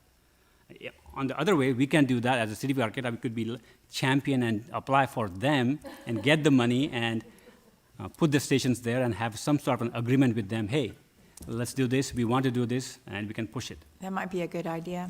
Thank you. So, your comments? Okay, well, thank you for the presentation. I know it's an exciting program that we've had, and it's great to see that we've had it for a while, because if you travel elsewhere in the world, you'll see how many bikes there are that you can take. So thank you, and I appreciate that. If there's no more questions, we can move on. Yeah, definitely you could take a So is action there on this. public But comment? I have last slide here for you. Okay. For you all, in the sense, we also have 3 bike and ped counters along our bike trail, along our Humboldt Bay Trail, if you want to call it, and these are 3 locations. One is near the Shea Park, other is at the right just south of Samoa. It's a piece of wood you will see when you walk in the trail, you will see it, and one is right next to our courtyard. We've been collecting the data for last 7 to 8 years. And last time when I did this update at the council meeting, it was maybe a few years ago, and that this number below, it's more than a million. It was around 600,000. And I told you at that time, I said, when it's million, I'll come back and just show you the numbers. So the combined number of bike and ped using those 3 stations, the collective number is more than a million as of today, or not today, but it's more than a million now. So I think it's a very big milestone that we have reached in this 7 years after installing the trails. I think It's fantastic. Yeah. So now we'll take public comment. Thank you for moving forward. No. Hi, my name's Joanne McGarry, And as you see, I came here today on my new e-bike that I am enjoying riding. What I'm not enjoying, and what I would just like to say about this bike share program, is promoting opportunities for people to rent a bike, so to speak, at these different locations is great. One of the things you have to have is a smartphone to be able to do it. So, you know, it's like a credit card based type thing. So there's an equity issue I would just like to suggest that we look into. There may be a phone number, I just don't know how reasonable it is answered on certain hours of the day. But getting back to people who already have their own bikes, I am discovering how difficult it is for me to feel safe parking my bikes at destinations when I want to use my bike, but I don't feel safe in some locations in the city to leave it, even if it's locked, because anecdotally, I've talked to other people, seats are taken, other items are taken off the handrails. What we really need to do for the future is have opportunities for people to, who don't have bikes to have a bike to take around town like this system has, but also for people who have bikes. And I can't park my bike outside of my apartment. I have to park it inside my living space right now. So we really have to have a much fuller holistic look about bicycle opportunities for the community. I'm all in favor of bike shares. I want us to be the Amsterdam of California in that regard. But you got to take care of the people who have their own bikes and their own places to live and their security with their bikes and safe places to park them when they get to the destination. So, you know, if I had to rent a bike, I'd park it and not feel obligated to be concerned about it disappearing, so to speak. But I'm really concerned about my bike disappearing. I had a bike stolen in Arcata a few years ago, and it was very, very painful situation. So we really got to do better holistically in looking at the whole bike situation. Not just good bike trails, but safe parking, secure parking, places where you live that you can have your bike. Thank you. And also, where you live, they should have bicycle parking available for you. That's one of the requirements the city has, that apartment buildings, et cetera, has to have bicycle parking. So there was, you were interested in speaking at this time on this item? Okay, thank you. So is anyone else on Zoom that would like to speak on this item? There are no hands on Zoom. None? So thank you. Well, we'll move on. I would like to take a quick break. Do we have action on that item? Move it. So I'll make a motion to approve an amendment to the bike share program contract with Tandem Mobility LLC for 2 additional stations in the city limits for an added amount not to exceed $20,000 per program year. I second. Okay, it's moved and seconded. All those in May favor? I interrupt? I'm sorry. I'm just catching part of the recommended council action to authorize the city manager to execute the applicable documents. I will also authorize the city manager to execute all applicable documents. Thank you. Okay, thank you. You continue to second that? I continue to second that. Okay, thank you. All those in favor? Aye. Favors? Aye. Aye. Those not? Okay, it passes, and I would like to take a quick break.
So I appreciate the 5-minute break, and I thank you very much.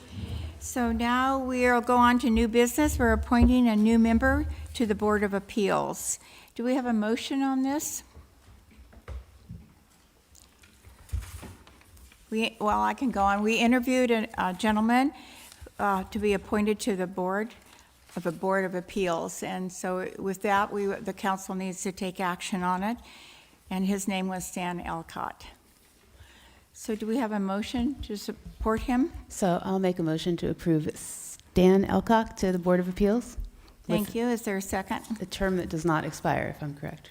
I will second that. And yes, he seemed very qualified and knows all about engineering and building, and I think that's what you need for this. So I support that as well and second your motion. Thank you very much, and it's very true that he does. Is there anyone that would like to speak on this item? Seeing no one, does the council want to move forward? And all those in favor signify by saying aye. Aye. Those Aye. opposed? Motion carries. Now we'll go on to oral and written communications continued. The City Council values your comments. The public comment period allows people to address the council on matters not on the agenda. Speakers will be limited to 3 minutes each, and please know that pursuant to the Brown Act, the council cannot discuss or take action on items not listed on the agenda.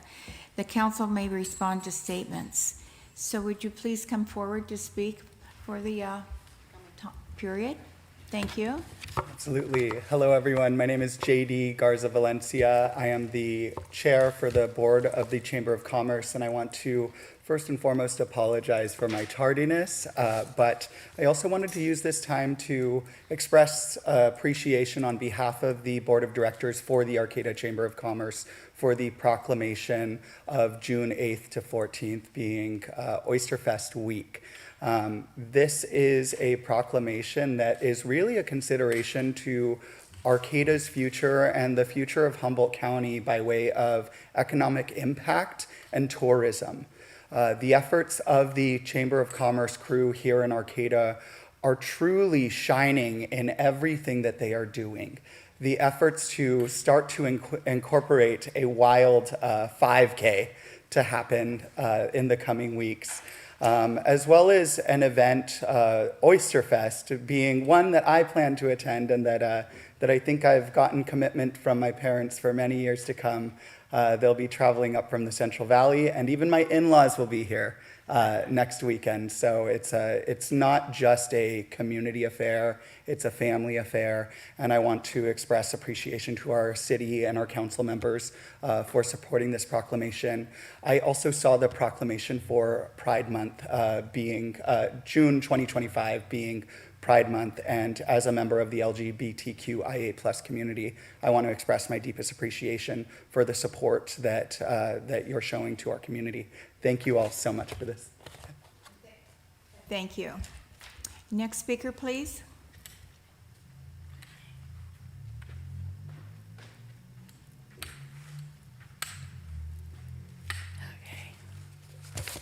Got my glasses on.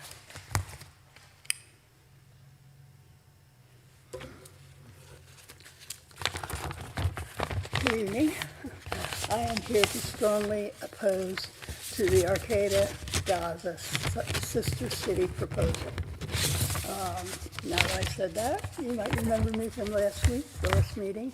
I'm 92 years old. I was alive during World War II and the Holocaust, plus history, not taught anymore. And in spite of what some people would have you believe, the Holocaust did really happen. But I'm sorry to say, in 10 or 15 years, there will be no one alive who will have been alive at that time, including me. So that piece of history may not be as I know it to be.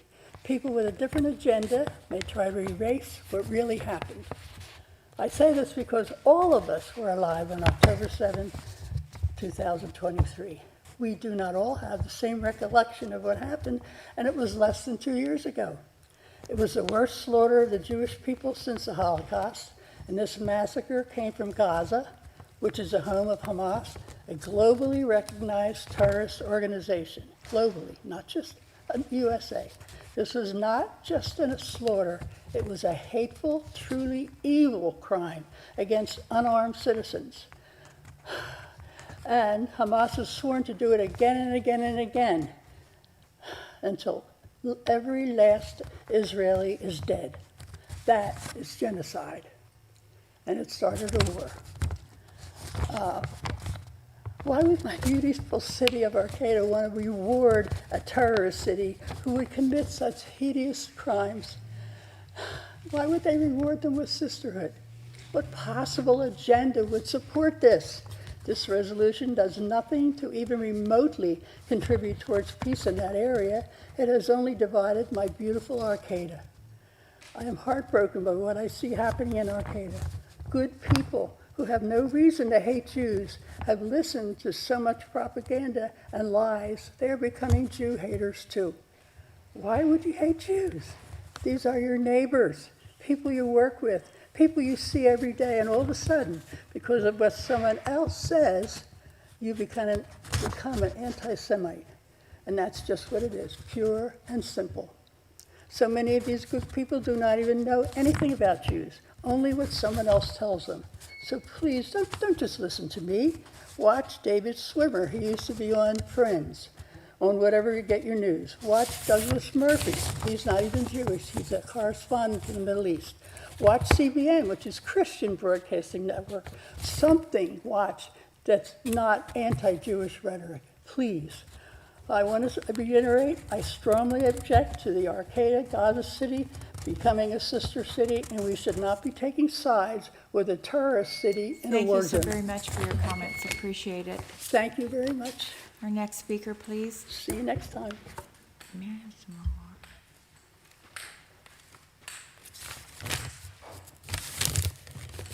My name's Jody and I live in Arcata.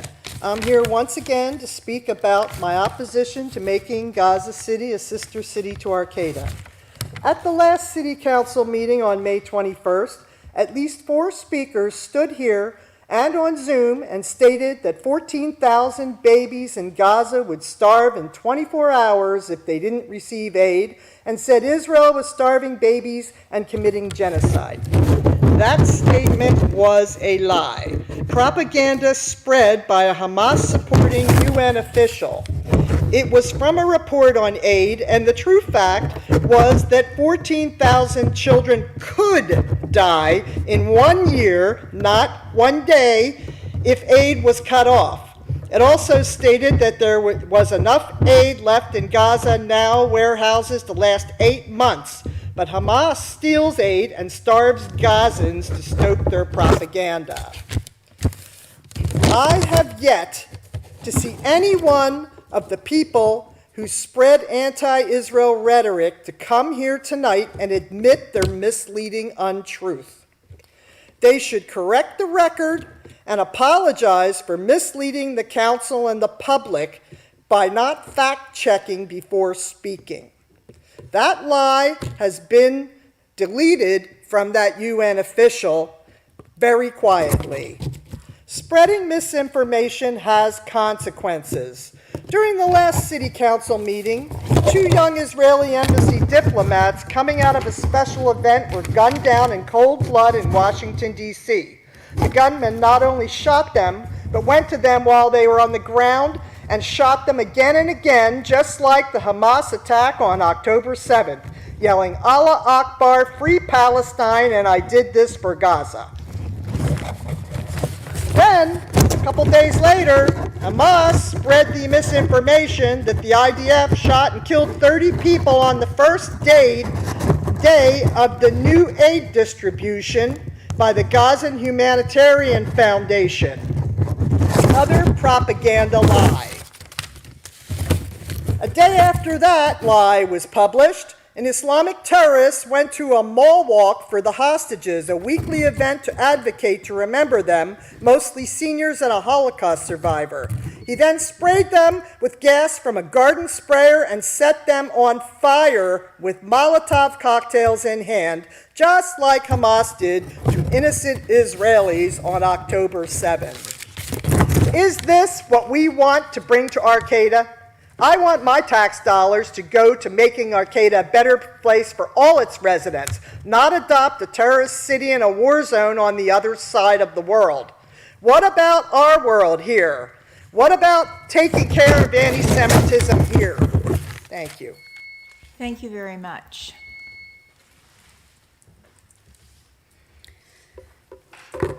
Hi, my name's Joanne McGarry, and I think we still live in the land of the free and the home of the brave. And I want to talk about being free, being brave, and taking action to help humanity.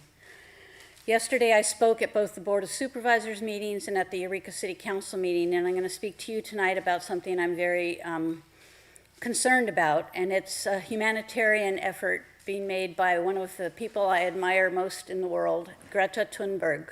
And if you don't know, she is one of 12 people on a small sailboat sailing in the Mediterranean Sea on their way to provide humanitarian aid to the children in Gaza by sea. And they're abiding by international law. They're flying under the British flag. They are on a human rights mission, a humanitarian mission. They have baby formula, they have flour, they have rice, they have some medicine. There's a doctor on board who's hoping to set up a children's hospital once they get there. I am wearing a little hummingbird on my hat, a little hummingbird pin I got, because I told everybody the story a while ago about the hummingbird who took little drops of water to put out the forest fire, and all the other animals were asking, why did you do that? And the hummingbird said, because I can, and because I'm doing my part. And this is what the 4 foot 10 inch tall Greta Thunberg is doing. She says, I have a platform for some reason, and it's my moral obligation to use it for the greater good. I would like for this City Council to consider a resolution in support of safe passage for these people on the Madeleine sailing boat so they can safely traverse the Mediterranean Sea, arrive to the shores, and safely distribute the humanitarian aid. There's a global movement going around asking everybody to speak up and protect. I went to Jared Huffman's office yesterday and asked the same thing of his people to ask him to support this humanitarian effort. It's all legal, it's according to international law, and the people on the shorelines in Gaza need it desperately, and it'll open the doors for more humanitarian aid to arrive.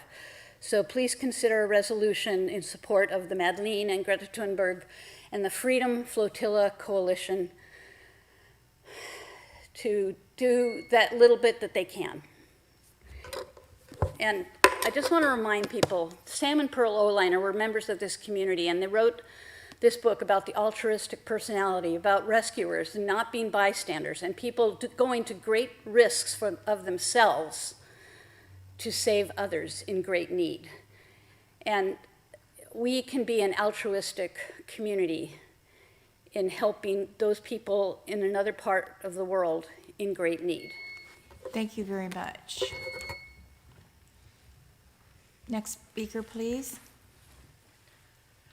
Hello, council members and mayor. My name is Tricia Murphy, and I'm here to voice my support for a sister city and to voice my support for signing the CalPERS letter to divest from companies that are aiding Israel in this genocide.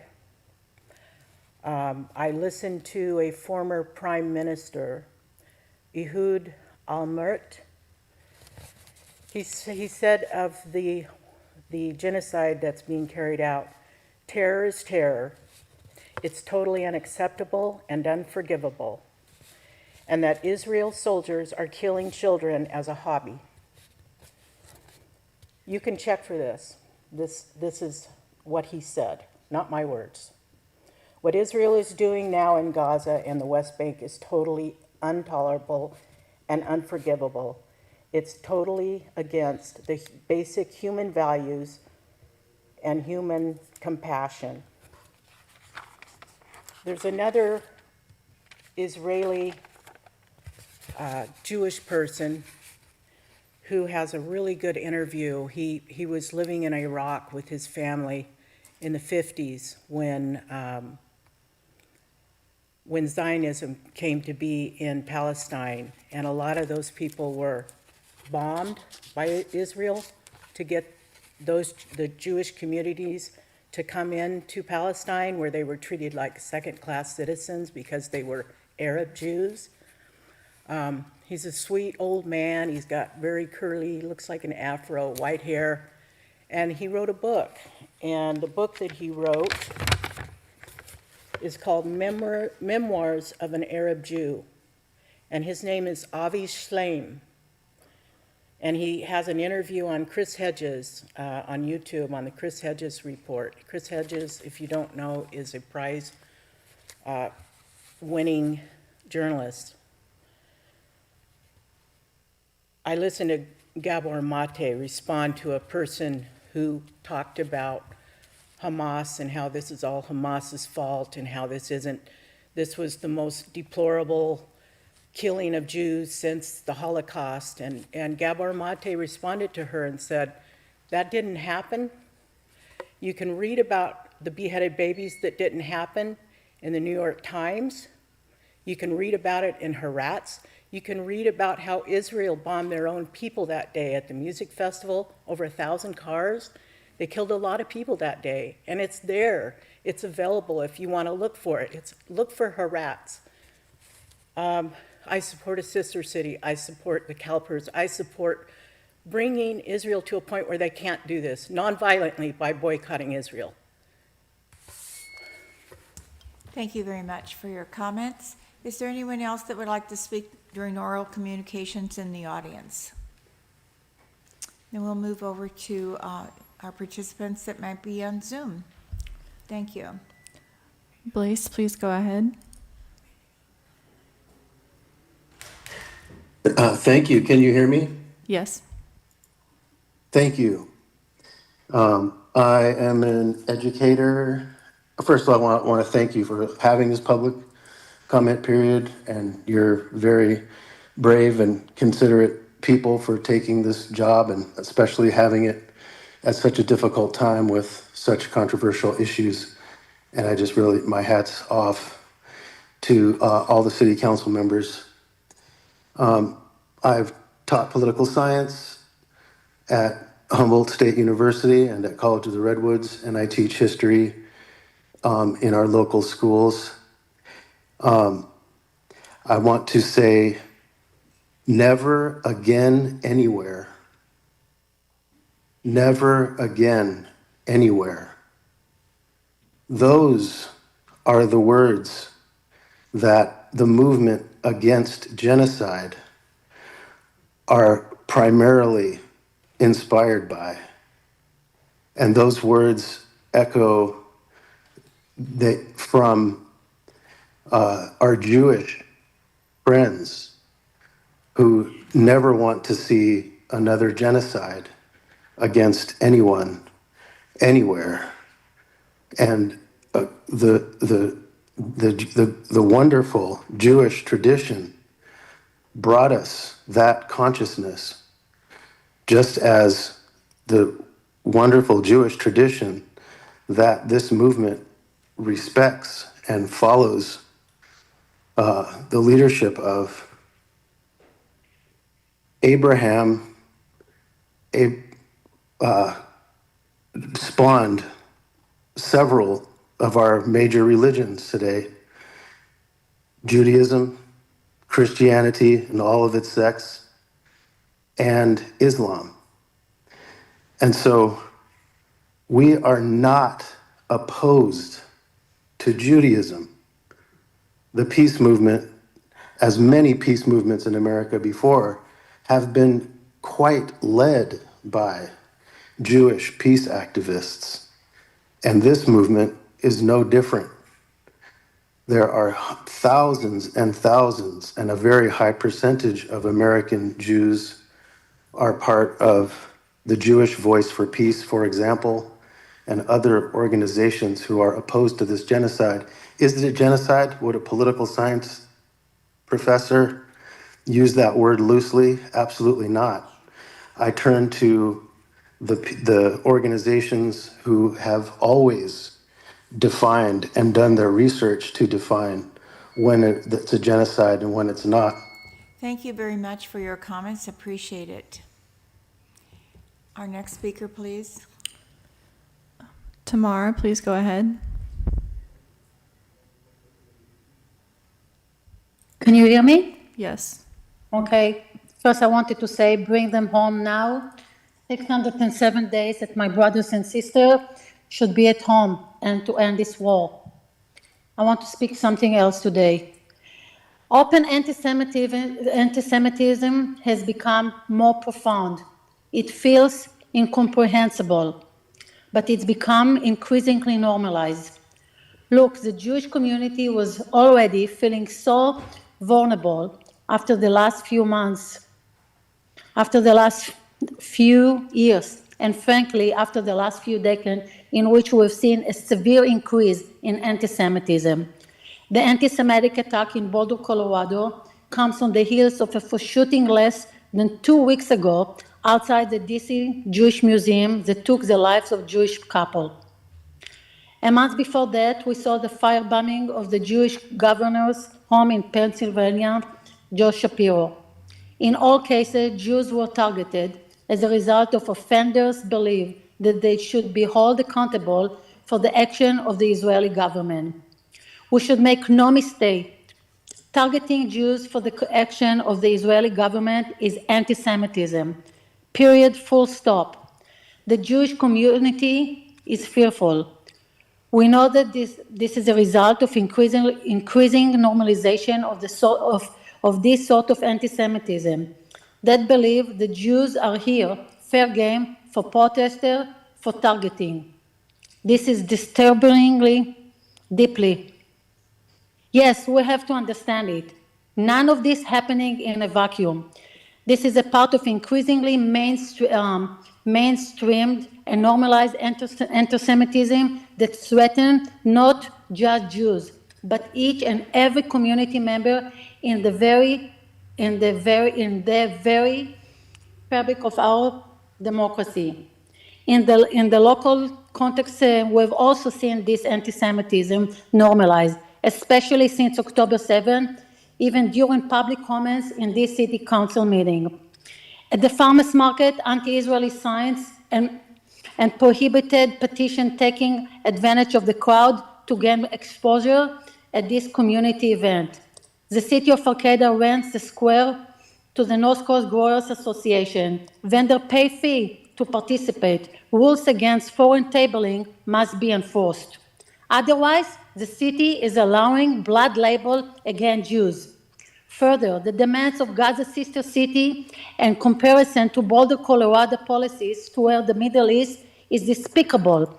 Peaceful community can also germinate evil. This evening, I did not come here to speak. I came with a warning. Thank you very much for your comments. Appreciate it. Our next speaker, please. Susan, please go ahead. Susan. Hello. Yes. Hello. My name is Susan Parsons. I want to thank the council for staying clear-headed and balanced and careful as we travel as a community through a very confusing, painful, fractured time. I want you to know that I am fearful. As a Jewish mother and grandmother, I am very frightened. And we feel overwhelmed and bullied, shunned and ostracized. So it means so much to me that the council takes care as they go forward to consider whether or not to use city resources in a way that I think is out of place. I oppose the sister city vehemently. These problems are ancient, multifaceted, very complicated, very painful and fraught. We're talking millennia. So I appreciate your caution in stepping forward into that morass. It is worthy of much study, contemplation, and care. Please take care before you make any decisions. That's a rash, quicksand, no-win situation, and I appreciate everything that you do locally for our community and our people are unhoused, are hungry. There's so much to do right here with our resources, and they should not be diverted into an ancient, age-old conflict. Thank you. Thank you for your comment. Our next speaker, please. Rosebud, please go ahead. Hello, can you hear me? Yes. Okay. I have a question. Well, I have a statement. This is for everybody that's raised the Palestinian flag since October 7th.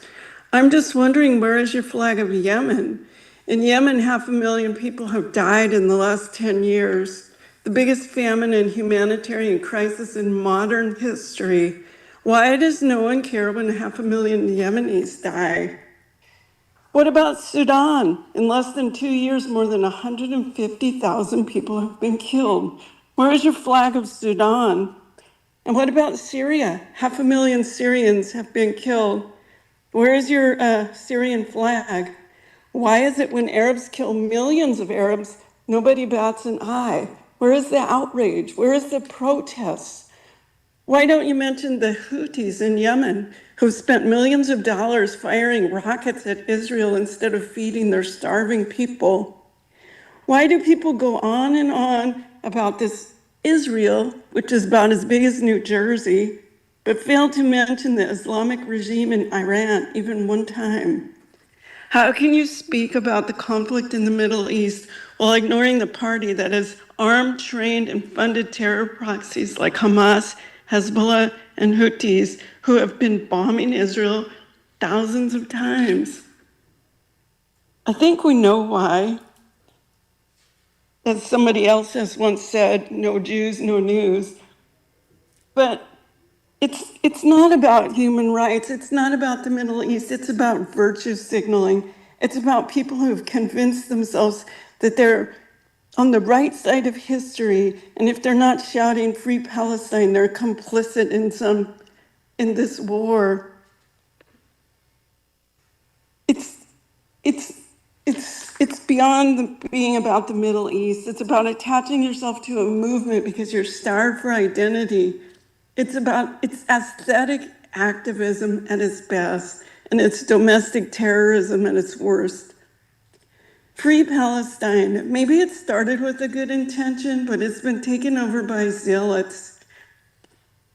Just go online, just go on any social media. It's all about inciting violence against Jews, Jews in America, Jews in Europe, your Jews in Canada. Like that fellow that yelled free Palestine and then shot this young couple dead on the streets of DC. One was an American, she was an American, the woman, and her fiance was Israeli. Or the guy that screamed free Palestine and threw Molotov cocktails into a crowd with children, lighting a Holocaust survivor on fire. This is in Boulder, Colorado, which... So thank you very much for your comments. Appreciate them. Our next speaker, please. Ramira, please go ahead. Ramira, please unmute yourself. Hi, I wanted to come here to encourage all of City Council to send their letter to CalPERS to divest from this genocide and to divest from Zionist weapon manufacturers that are the firearms that are murdering hundreds of thousands of people now. I also wanted to voice support for Gaza City. So thank you to Sarah, and I expect Mayor Alex Stillman, Kimberly White, Meredith Matthews, and Stacey Atkins Salazar, that it's your turn to send your letters. This is a Palestinian Holocaust, and contrary to what the previous Zionists have said, there are millions of Palestinians starving, and we don't have to make it up. If you go to social media, you will actually see the actual real lifetime footage coming to us every day.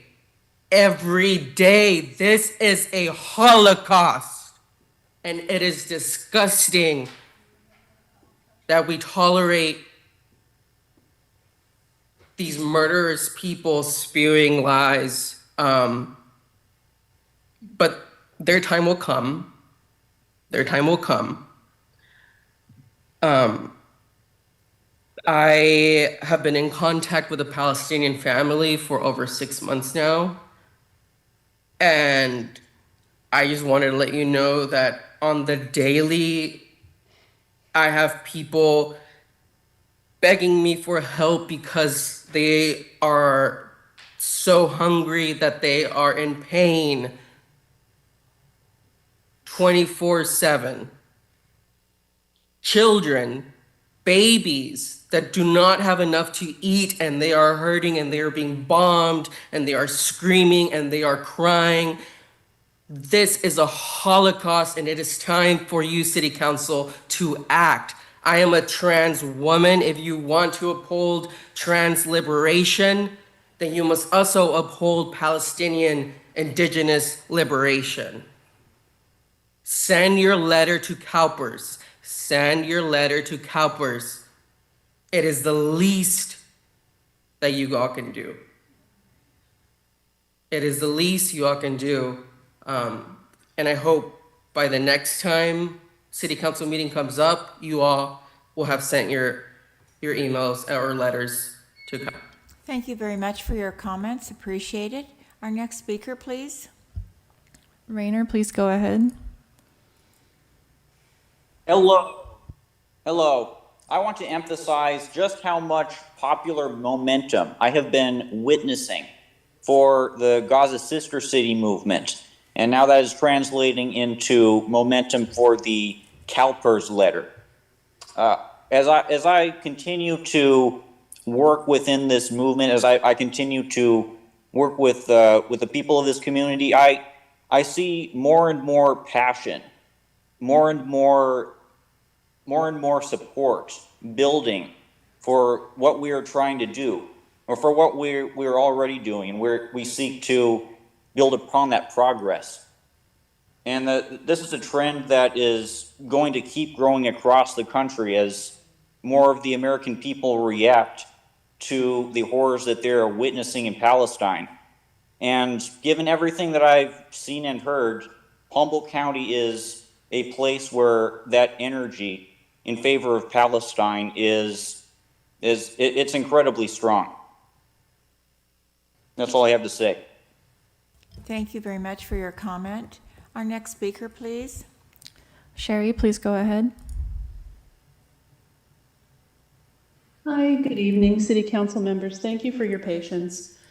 I would like to thank 4 of you for not sending a BDS letter to CalPERS, and please do not consider a sister city with Gaza. The rhetoric repeated in every City Council meeting is one-sided and meant to emotionally manipulate you. It does not help the citizens of Gaza who are demonstrating to be out from under the thumb of Hamas. Hamas has no incentive to agree to a ceasefire when they have so much support here in the US. Here's a list of war crimes that Hamas and Gazans committed, and for some reason the Sister City crowd never brings these up. They violated a ceasefire on October 7. They killed civilians, they kidnapped civilians, they used sexual assault as a weapon of war.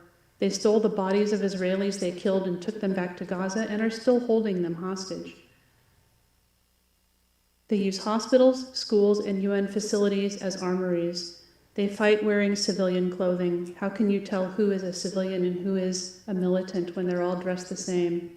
They shoot rockets from residential neighborhoods. They shoot rockets from within evacuation zones. They keep hostages in hospitals. Hostages held by civilians in their homes.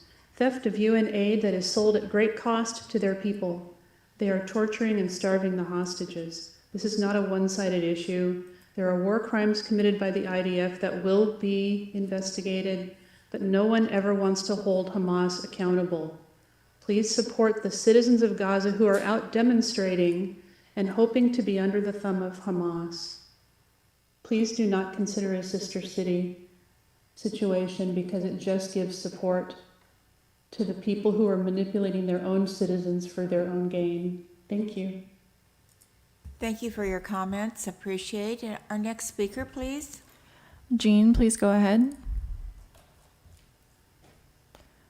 Jean, please unmute yourself.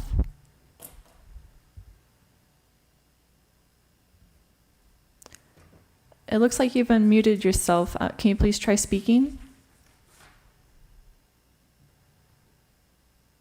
Speaking, can you hear me? Yes. Oh, great. Bring home all the hostages, including 10,000 Palestinian hostages, 5,000 of which Israel held as of 10/6/23. More than 1,200 of them without any charges whatsoever, and more than 350 of them being children.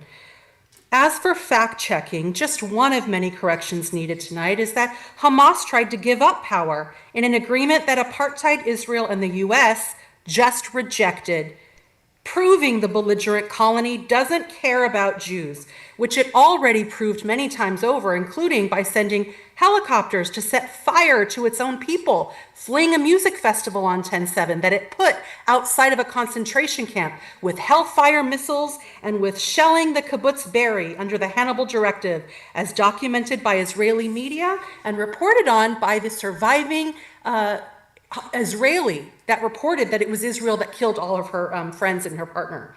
The Bad Hasbara serves a settler colonial land and resource grab for supremacists, which disgraces Jewish Holocaust survivors and victims by doing what Albert Einstein warned in 1948 would replicate fascist Nazism. Holding a single standard for everyone being equal is what is righteous. This council read aloud from a United Nations human rights document, a statement of its supposed values and principles. Given that and numerous laws, what work other than sending the letter advising CalPERS to divest from apartheid, belligerent occupation, genocide is important enough, or does this council think gives it cover to keep you from complying? Do any of us remember what business the city council engaged in 1930s, 40s Germany? Doesn't the entire world only look now to those elected officials and say, what did they do to help stop the fascist takeover and the genocide of their time by their own government? What do we say about and how do we name those elected officials who used their positions then to protect the Holocaust that forcibly starved and terrorized human beings in concentration camps like in Gaza now? The word is collaborator. The Nazi perpetrators expanding and implementing its final solution counted on the cooperation of government collaborators, as well as public acquiescence to carry out its fascist genocide, like now. But Hitler and the Nazi Germans tried harder to hide it. People then said they didn't know. Arcata City Council members know it all and choose to profit from it through CalPERS investments. They have the human rights orgs and UN committee reports and genocide scholar consensus documenting genocide. They know that the World Court, the highest in the land, has ruled that the apartheid entity settlements on Palestinian land, who speak a Semitic language, are illegal and must be dismantled along with its criminal occupation, making boycott, divest, and... Thank you for your comments. Appreciate them. Our next speaker, please. Amy, please go ahead. Amy, please unmute yourself.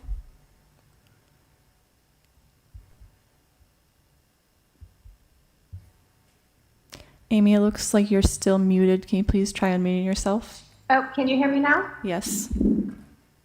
Yeah, so I just wanted to, I've never called before, but I've been listening for months and months while people that I respect greatly have been imploring you to send the CalPERS letters. The work was done for you. I'm astonished that only Sarah has sent the letter. And I thank you, Sarah, for that. And I cannot encourage the rest of you enough.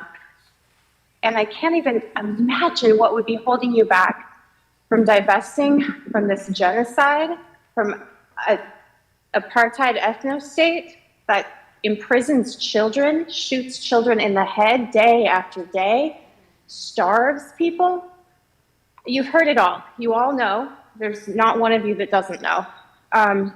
I've been a member of this community for 25 years. I've raised 5 children here. They've attended 6 different Arcata schools. And I'm ashamed of this city council right now, that you receive these letters week after week, day after day, month after month, and they're not being sent. Please send the letters.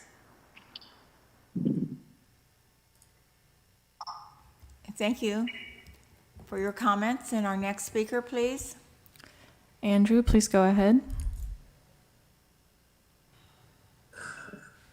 Hi, thank you. I just wanted to say first, please send the letter to CalPERS. It's very easy. I'm a teacher, and I'm a beneficiary of CalSTRS. I did the same thing, really easy.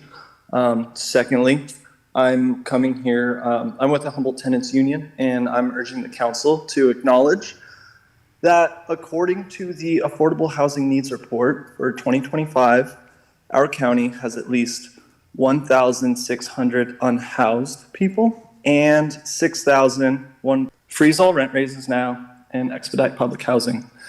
And please send the letter to CalPERS. Thank you. Thank you for your comments. Appreciate it. Our next speaker, please. Eamon, please go ahead.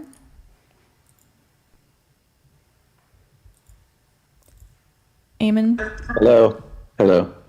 I appreciate the opportunity to speak to the City Council. Thank you. In light of recent attacks on Jewish people here in the United States, I would like to add to the sentiment expressed by others here that the Free Palestine movement has become supported by insidious forces that seek to divide our communities. This has led to extremism and terrorist attacks here at home. Peaceful communities can also germinate evil. Just like we've seen in Boulder, Colorado, and Washington, D.C., it could happen here. This evening, I do not come to speak only. I came with a warning. Violence can happen here. I request that the City Council make a statement, as others have done in law enforcement in other places in the United States. The statement that Jewish people will be safe in our community at all costs. The recent attacks were predictable and preventable. Please don't let it happen here. Thank you. Thank you for your comments. Appreciate it. Our next speaker, please. Gigi, please go ahead. Gigi, please go ahead. Hi, can you hear me? Yes. Hi, thank you. I wanted to speak tonight in support of divestment from CalPERS. Not surprised to hear that Sarah's the only one who's done that, but appreciate that. Also want to speak in support of the Gaza City project. And I also want to echo support for a rent freeze. Sheesh, let's take care of business here tonight, people.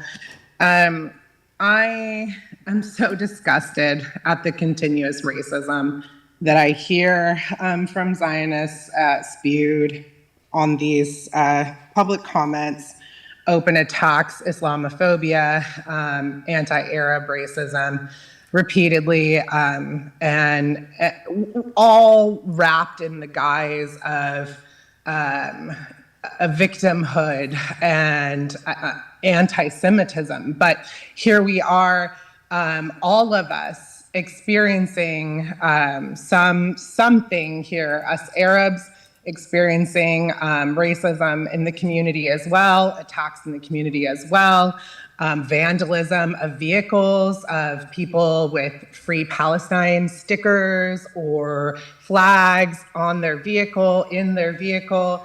I had a friend who had their tires slashed, who had a Free Palestine flag in their vehicle and no other markers.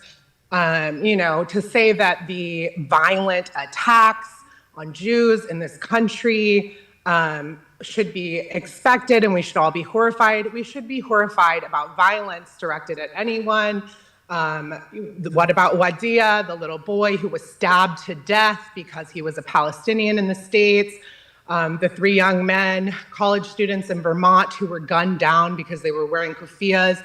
the little girl in Texas who was had an attempted drowning in an apartment pool because she was a hijabi, and a neighbor accused her of being a terrorist. It's so weird to me that we're out here condemning violence against some and not violence against others, and people who say some people are inherently violent, but we're not inherently violent. And then we're trying to all virtue signal and accuse each other of virtue signaling. It's just so weird. Can't we just divest from war profiteering? Why is that a scandalous thing to ask for in 2025? Why is it scandalous to ask our community to pull a community that cares supposedly about human rights and environmentalism and all of these things? Thank you very much for your comments. I appreciate it. I wanted to ask, how many more do we have? We have one more person? We have one more hand raised from someone who has not already spoken during oral and written communications tonight. Okay, thank you. Amy, please go ahead. Hi, can you hear me? Yes. Hi, I'm here supporting the Gaza sister city as well as the divestment of CalPERS. And I'm just kind of sitting with, I wasn't expecting to hear a lot of the comments that I heard tonight. I am shocked that in this day and age where we have so much access to research and knowledge that we don't investigate the lies and propaganda that we've been told here in America. Just like Native Americans didn't have a Thanksgiving feast with the Pilgrims, this isn't a millennial old conflict as we've been told by history book history. Israel is an occupying force. It is settler colonialism. It's they're taking the same page. You can look at the history of America and of the genocide of Native Americans and see it being played out in real time in front of us on our cell phones. And it's really, I'm just sitting with kind of shock at the way that these lies are continuing to be perpetuated. My wife of 17 years was Jewish, my dearest friend, and this is to equate pro-Palestinian voices with anti-Semitism is missing the whole point. We care about humanity, and the person who was whatabouting about Sudan and Syria, we care about all the injustice, but the fact is that it's US bombs that are destroying Palestinian lives, all of Gaza, and it's the least we can do to hold ourselves accountable, to learn our history. It doesn't take much to actually investigate what's going on, and I consider this an educated and caring and compassionate community, and I just really ask you to look at the experts, the literal genocide experts at the UN, Amnesty International, Doctors Without Borders. These are not radical organizations. These are established, compassionate forces of good in the world. And if they're raising alarms, then try to sit with that and understand what that means. So, yeah, again, I support Arcata becoming a sister city with Gaza. I support us creating pathways for education and understanding. Thank you very much for your comments. Appreciate it. And I assume that was our last speaker. Yes, well, we'll move on then, and we'll go to council reports. We'll start with Councilmember Schaefer. Great, thank you. Just a couple things. We had our RCEA budget. It's all budget season for everybody and all of that. Energy rates are wild and volatile and crazy, so it was an interesting meeting just to try to handle those projections, but check it out if you're interested or ask me more questions. Also, we had a good Equity Arcata board meeting and getting excited about the planning of Sanctuary Day. And I know Stacy and Kimberly have been involved with Centro del Pueblo and some of the folks from Equity Arcata in planning that. And it's going to be a really beautiful event at the end of August once students are back. And just continuing to update our bylaws and budget. And just a big shout out to Mo, our manager for Equity Arcata, and Fernando up at Cal Poly Humboldt. They've been doing an awesome job and working really well together to get a lot of things rolling. And just some reminders, tomorrow is the Oyster Fest kickoff party. It's at the pub. It's from 5 to 8. It's going to be so fun, so you should go. And that's all I have. Thank you. We'll go to Councilmember Stacy Atkinson Salazar. Thank you. So I, like many others of you, I'm sure I attended some kinetic events, which were, of course, fun and interesting.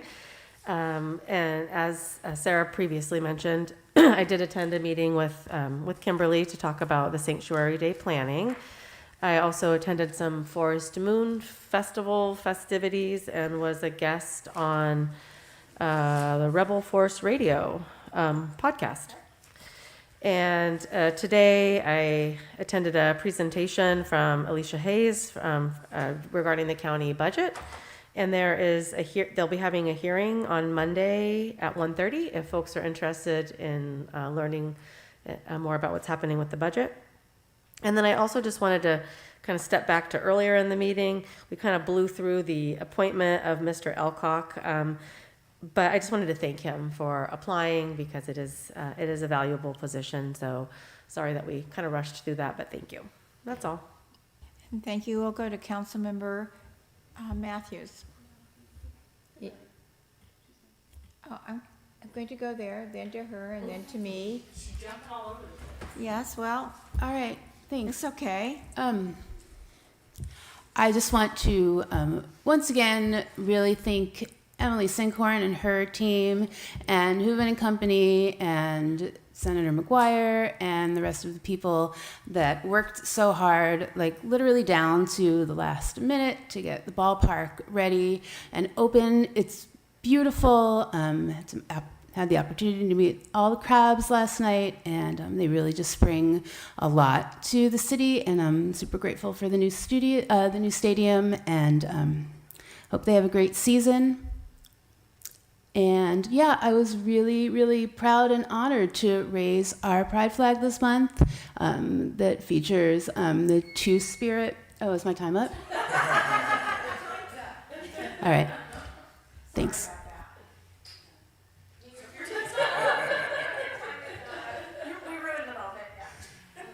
I was just thinking about it. Anyway, never mind. But it is.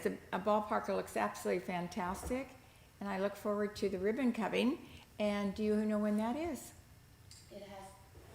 It has not been officially stated yet, but we'll let you know when it is. And I know you're looking forward to throwing a ball out for the first pitch. Thank you. Kimberly. To piggyback on the crabs, I'm excited to get some crabs action in hopefully soon. Redwood Region Economic Development Commission meeting on May 26th was canceled, so stay tuned for the next meeting at the end of June for an update. I attended Equity Arcata's planning meeting along with Stacy, as mentioned, for a follow-up event on our Sanctuary City, which was held at the D Street Neighborhood Center in March, and the upcoming event will be at the Plaza at the Farmers Market. Stay tuned for more information. Sarah just highlighted that, so looking forward to that. I attended the Humboldt County Equity Consortium this afternoon, and I'm excited as we move into June, celebrating the vibrant legacies of both Pride Month and Juneteenth, which is on the 19th through the 22nd. 2 essential reminders of resilience, liberation, and power of collective joy. For upcoming Pride Month activities, go to Queer Humboldt's website, and for Juneteenth, go to Black Humboldt's website for more information on all of the wonderful activities that are upcoming this month. Kuhn is excited to be hosting our very first Music in the Park Food Truck Festival on Sunday, June 22nd at our newly redeveloped Carlson Park. There will be 3 live bands to include Mojo Rockers, Lost Dogs, Ponies of Harmony. There will be an array of food truck culinary delights, so bring your camp chair, blanket, and be ready for a day fun in the sun at live music at Carlson Park. Following week on June 28th, Saturday, expect more fun in the sun at Carlson Park at the Mad River Parkway. Kuhn will be hosting their 3rd annual Tianguis Latinx Flea Market with live music from the Latin Peppers, Banjo Makes 3, and several live dance performances to include ballet, folklorico, and salsa. And finally, I'm excited to announce a ribbon cutting for the city's new dog park in Valley West at Valley West Park on Howland Drive, June 18th at 4:30. That will be for our regularly scheduled city council meeting. That's all I have. Okay, thank you very much. And so I just wanted to mention that we have a new hydrogen bus, the Humboldt Transit Authority, and they had a dedication for that, and we should soon see that on the roads. And they did a massive test to make sure that it could pull and do everything it needed to do, and it turned out to be better than they expected. So I wanted to go on to our dates of future meetings and future agenda items. I want to confirm a joint study session with the Planning Commission for June 30th, 2025 at 5:30 in this council chambers. And then B is schedule a joint study session on the Board of Directors for the Arcata Fire District for July 30th, 2025 at 3:30 in this council chambers. And I wanted to ask the city manager, will we be having a meeting on July 2nd? Yeah, currently we have a light agenda, so I would propose that we cancel the meeting on July 2nd unless there's any agenda items that come up that need urgent attention, so. And how does the council feel about that? Works for me. Okay, so at this time, do we need to take a motion on it? No, I think just direction to put out a notification to cancel that meeting barring any urgent needs to have it. Okay, so we will give you direction to cancel the July 2nd, 2025 meeting. Thank you. Thank you. And with that, I look forward to seeing you all at the dog park on June 18th at 4:30 before our next council meeting. And thank you, and the meeting's adjourned.